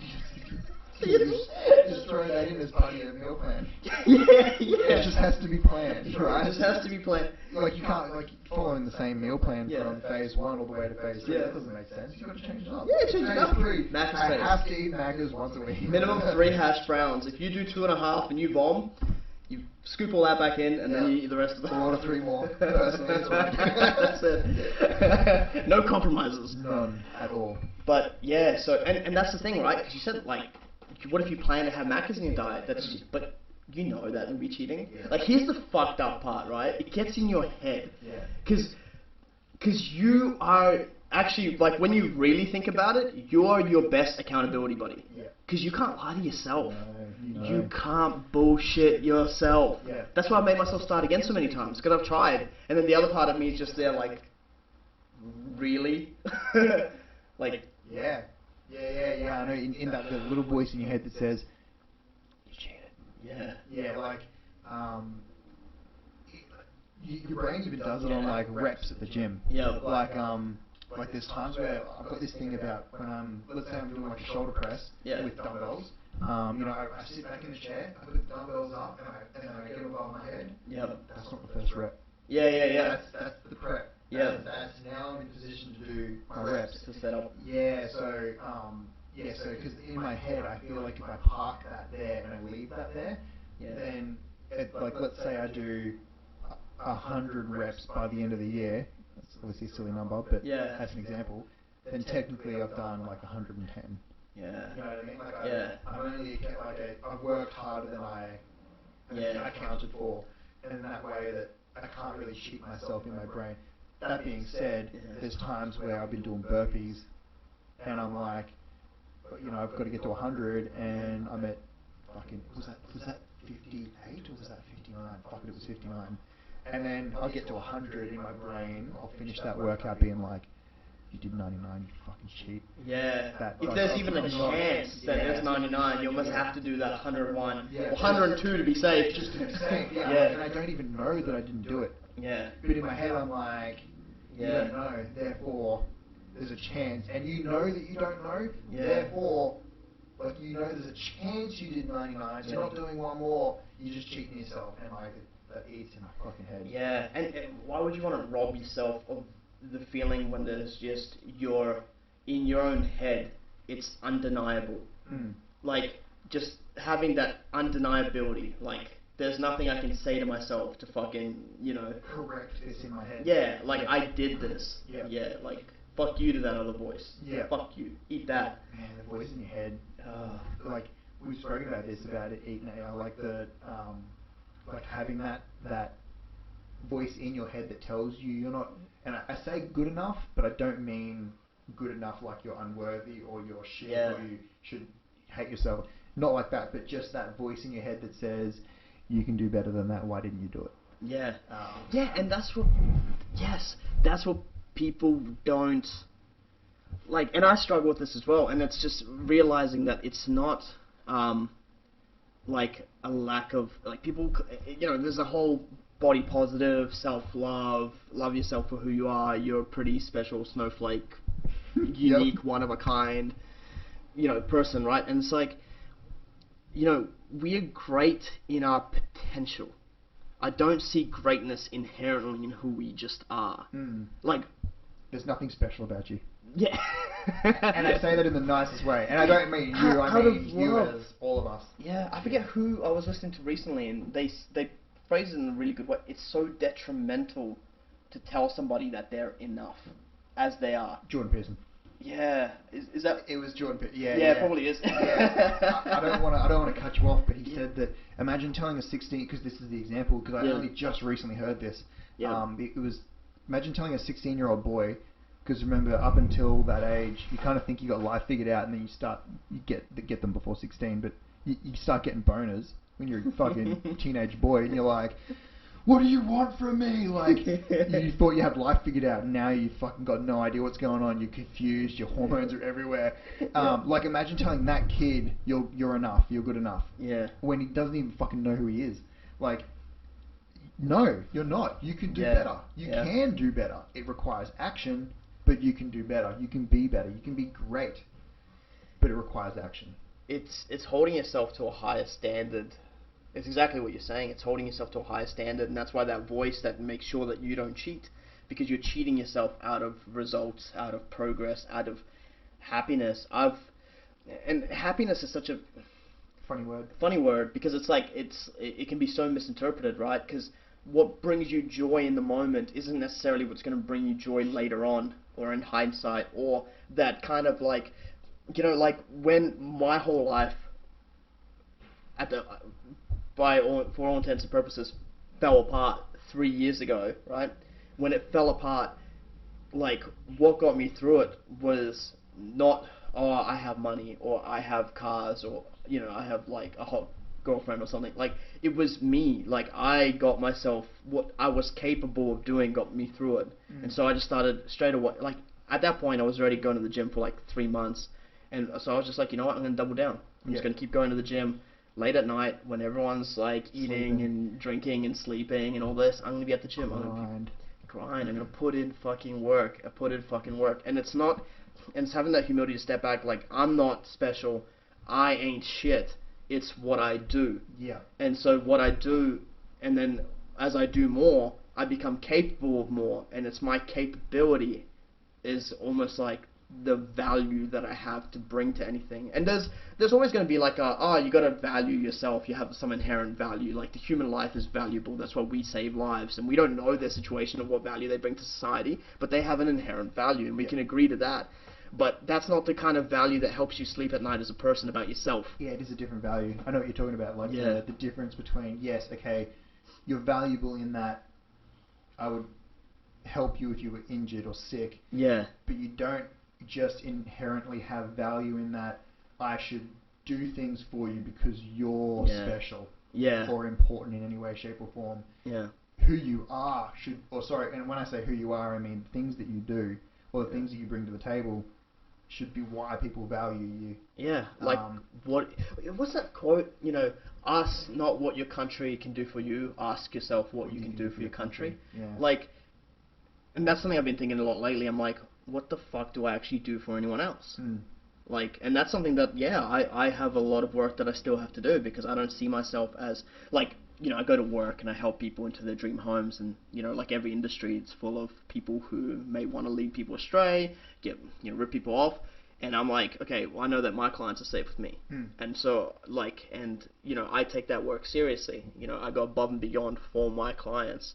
I'm like, I hate the sales aspect of it, so I never follow up with people. I'm like, they want to build, they'll find me. I suck with follow. I never bother. But, like, when things like that, and just quickly on that doesn't mean that you're not a good salesman. Yeah. That's a better salesman in the right industry. Yeah. Like you said, like, if I go and look at houses and then I'm like unsure, it's not even that I don't want to buy. If I was just unsure, and I'm like, I just don't need the email that makes me feel like I'm fucking leaving you on red. If you don't contact me, it's not because you're a bad salesman. It might just be, fucking let him make his mind up. Yeah. Yeah, it's not that. It's not. Yeah, I understand that. Yeah. And that's what I try and do when I'm at work. You know, try and like leave people alone, let them make their mind up if they want to build through me. And obviously, I do want to help, because some people, like, I see their quotes that they're getting from other builders, and they think they're getting one thing and they're not, and it's frustrating. But, like, you know, I offer what I offer, and it's still up to them, and they're free to make their own choices. And then I leave them alone, because I'm like, also, I could be, if I like pestering people that have no hope in hell of converting. Like, my clients are being left on the back burner, and I'd rather help the people who want to be helped. Yeah. And that's something that, but then I started looking outside of work. What the hell do I do for anyone? You know, and that's why, like, you know, and I come from a very, like, socialist way of thinking, a very leftist way of thinking, a very social justice way of thinking, and I've had to go back on a lot of my previous views, because I realized I'm just yelling angrily for no fucking reason and doing nothing to better the world. You know? Yep, and so, like, I pay out a lot on justice warriors now, and the reason I do that is because I used to be one, and, like, I just, like, get it? I think you got it. I think I might have. I don't see it on my hands, though. Yeah. It's cheeky. Sorry, that was like watching a wildlife documentary, and he's going for the kill. It's gone now. It was his time. There's two white belt jiu-jitsu practitioners in here. We'll get that mosquito. Yeah, we'll get it. Yeah. It'll resurface. Yeah. But yeah, so you know, you gotta, like what Jordan Peterson says again. Why, like I love his books is like, you know, because we mentioned a few of his quotes already. Yeah. Jordan Peterson, you know, clinical psychologist, professor now, so many lectures. Really, his books are eye-opening. So eye-opening. Yeah. And that's what he talks about. Kind of make your own bed, clean your own room. Like, seems like a ridiculous instruction. Yeah. Until he gives you a 45-minute lecture on why it's a good idea. To clean. Yeah. And I say lecture because I've been listening to the audiobook version of his books. Oh, really? Yeah. Yeah. So and I actually kind of like doing it that way because he gets really passionate. He does. In his reading. Yeah. There's been times in that one that I just went through where he was crying while reading. Yeah. Yeah. And about somebody whose father died. Was it 12 Rules for Life? Yeah.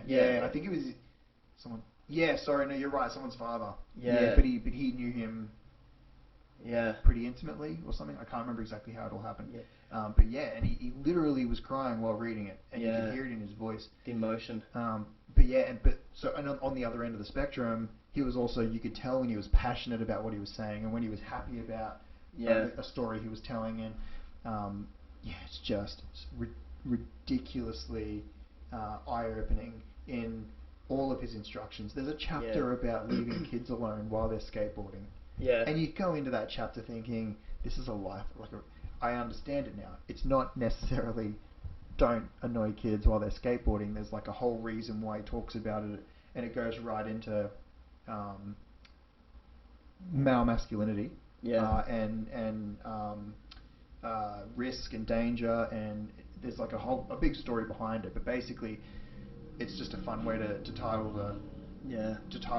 that particular chapter. But yeah, all of those rules, fantastic rules. Yeah. And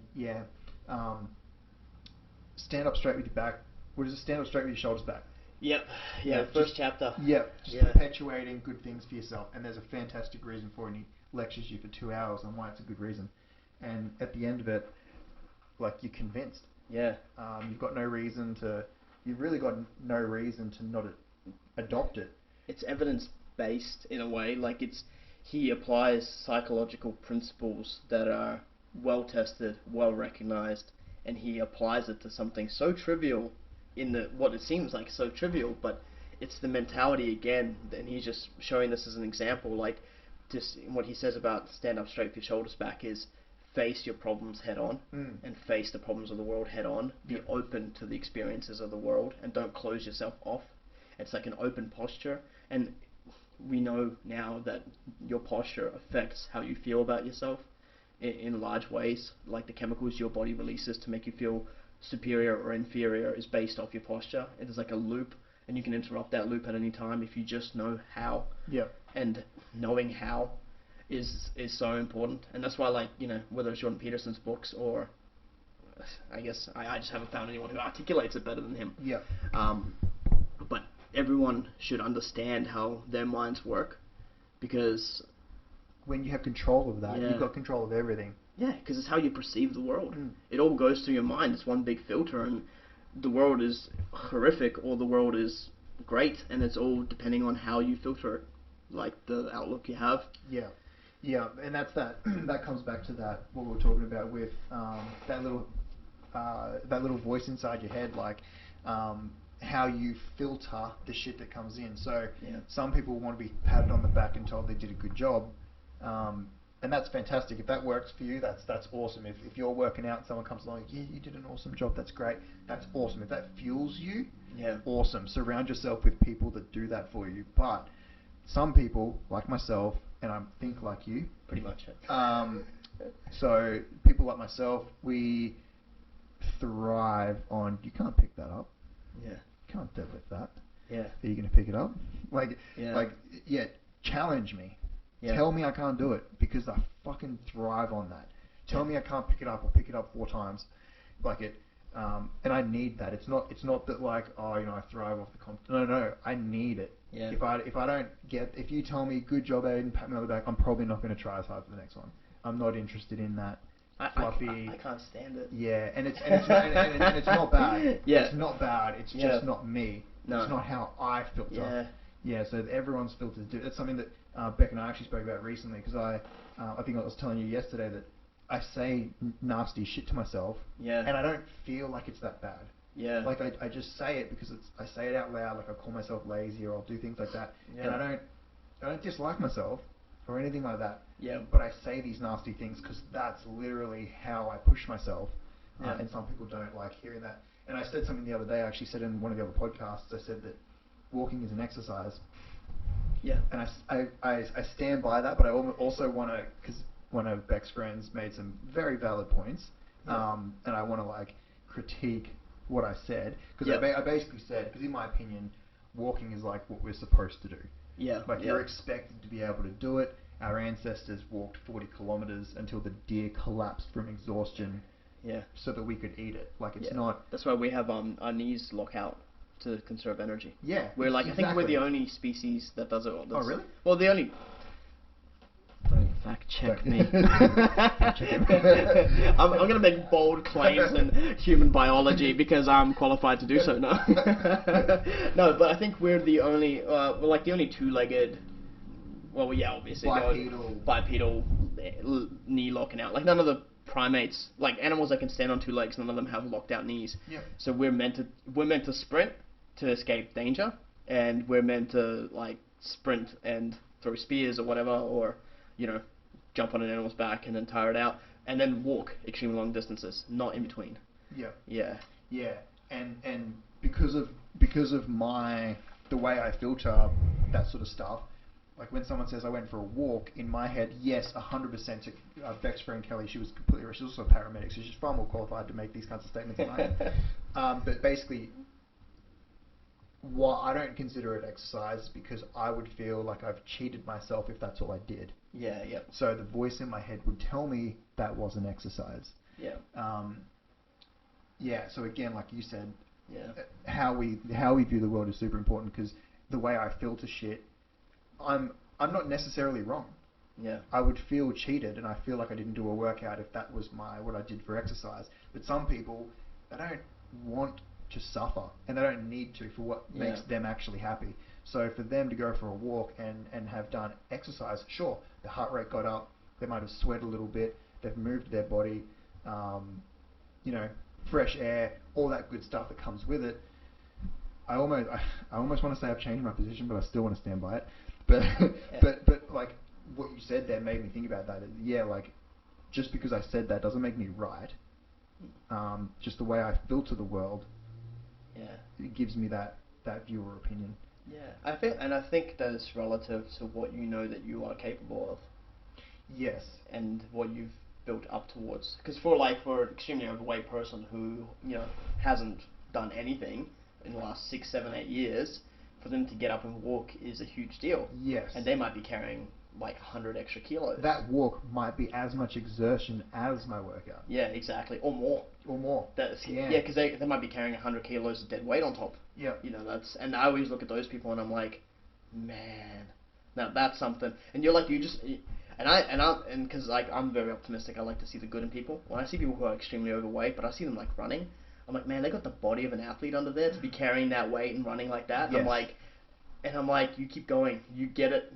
I started doing that when I don't remember who I was watching. Someone made me realize that I was being a dick to those sorts of people. But yeah, there's basically when you see someone at the gym who's overweight, and I'm not a dick to overweight people at the gym. That's not what I mean.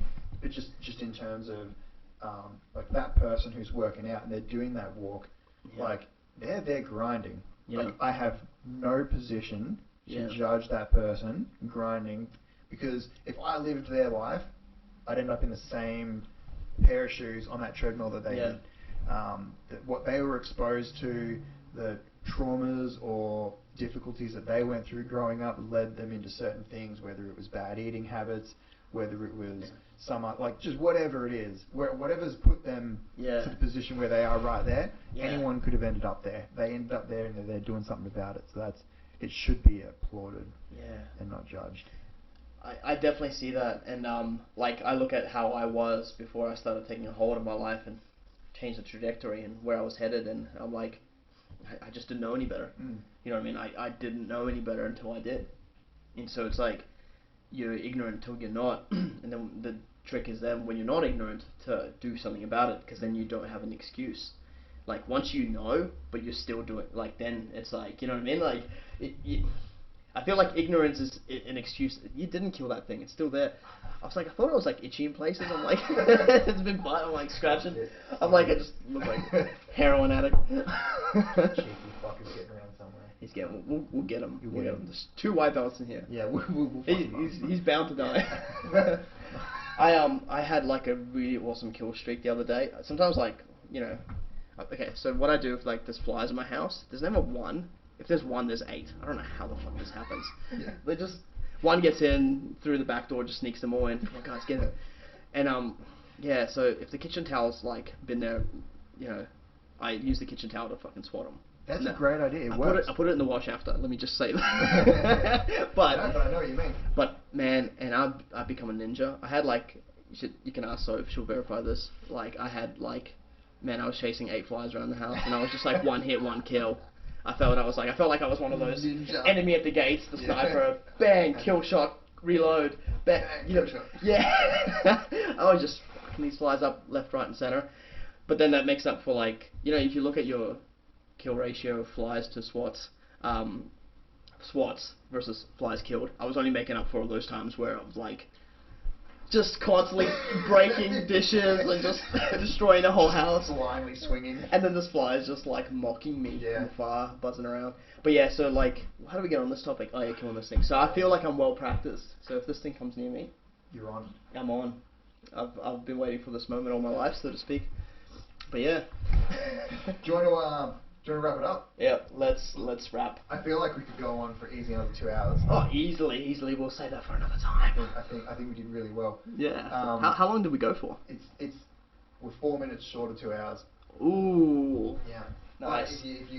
We actually started the stream probably 15 minutes before the final recording, because I had that issue with the mics. Yeah, exactly. So, we had to iron that out. Yeah. This will be the longest one we've uploaded. Oh wow. Setting records. Yeah, actually there you go, session time, 2 hours and 2. 2 hours and 2 minutes. Yeah. Wow. So Beck's probably outside bored. Just like, what are they doing how long this is going to go for. Not that anyone is probably going to watch it, but do you want to plug your Instagram or anything before we... Yeah, I mean, yeah. Oh, what's my Instagram? I haven't. Oh yeah, it's Dmitri_Golovin. Yeah. There you go. So you want to spell your last name for the ladies and gentlemen? Yeah. So it's Dmitri_Golovin, DMITRI_GOLOVIN. Yeah, and that's me. Feel free to give me a follow. I don't post much, but I do want to change that. Like, I post daily, and I post a lot of stories, but I don't post like videos, which I need to get into. Yeah. Once I can get over what my face looks like, my voice. This might break you into it, maybe. Hopefully, actually, because I feel a lot more comfortable now than I did at the start of the podcast. It's my first podcast. Yeah. Woo! So I feel like it definitely breaks some I don't know, some of those norms that, because I know what you mean. When you sit down and start recording, it's fucking weird. Yeah, it's weird. The first time I sat in front of the camera and did like Twitch, it was so bizarre. But granted, Twitch would be even harder because you know that there's people watching, but you just... And you've got no one to interact with. Yeah. Like you're just walking to the words on the screen. Yeah. After a while, you kind of just forget you're doing it. Yeah. Yeah, it becomes so easy. That's interesting. I want to get used to talking to the camera as if there's people, because there are people there. But because and that's the thing. People watch things live, or some people watch things later. And so even though you might not have viewers, if you upload it as video, then people will watch it. So you're talking to the camera, and you have to picture people there. I don't know. So yeah, it's foreign. The intimate one with the camera is really bizarre. Yeah. It's really fucking difficult. But I might have to start challenging myself in other ways like that. Yeah, we can do this again. So yeah. And what I'd like to do is if we make like, and this I haven't even spoken to Beck about this yet, but ideally if we could all three of us, or even get Sophie. Yeah. If I could get that many mics, you know, like I'm down for whatever. I'm just interested in people and conversations. Sophie's actually really keen. We talked about it as well. Yeah. Because there's a lot of relationship stuff that you guys should start one. It's not hard. We've been talking about it. And even just you don't even have to commit to uploading it anywhere. Just be like, just put the phone, because I'm sure that on the drive home from the gym, or when you're making dinner together, or that moment between TV and bed, there's probably conversations that you have that are more interesting than you realize. Yeah, we have some bomb conversations. Yeah. And people thrive off one, good conversation, and two, like just a genuine interaction. Yeah. Like this is in general, like we haven't needed to force any kind of. No, it's just conversation. It's just conversation. Yeah. I think the hardest part for me, like I wanted to do this, but I didn't want to do it. Yeah. Because what I was telling you earlier. Yeah. It's bizarre. I'm afraid of putting my shit out there because my views evolve and they change, and I'm like, once that's out there, that's out there. It's like I don't want to look back at myself in embarrassment, or somebody goes, "You said this," and then I might agree with that person at that point, and be like, "Yeah, I know," but at the end of the day, what am I going to wait till I'm nearly dead, and then to have solid opinions that don't change? Yeah, and then just die, and like, you can't live like that. You have to don't be afraid to be wrong. It's okay to be wrong. It's okay to change your mind. It's okay to change your views. Put shit out there. And yeah, you will get feedback. You will get criticism. Good. It might improve you. Yeah, 100%. It might improve you. I think that's a beautiful way. Criticism, guys. Beautiful way to end the podcast. Yeah. Thank you so much. Thank you for having me.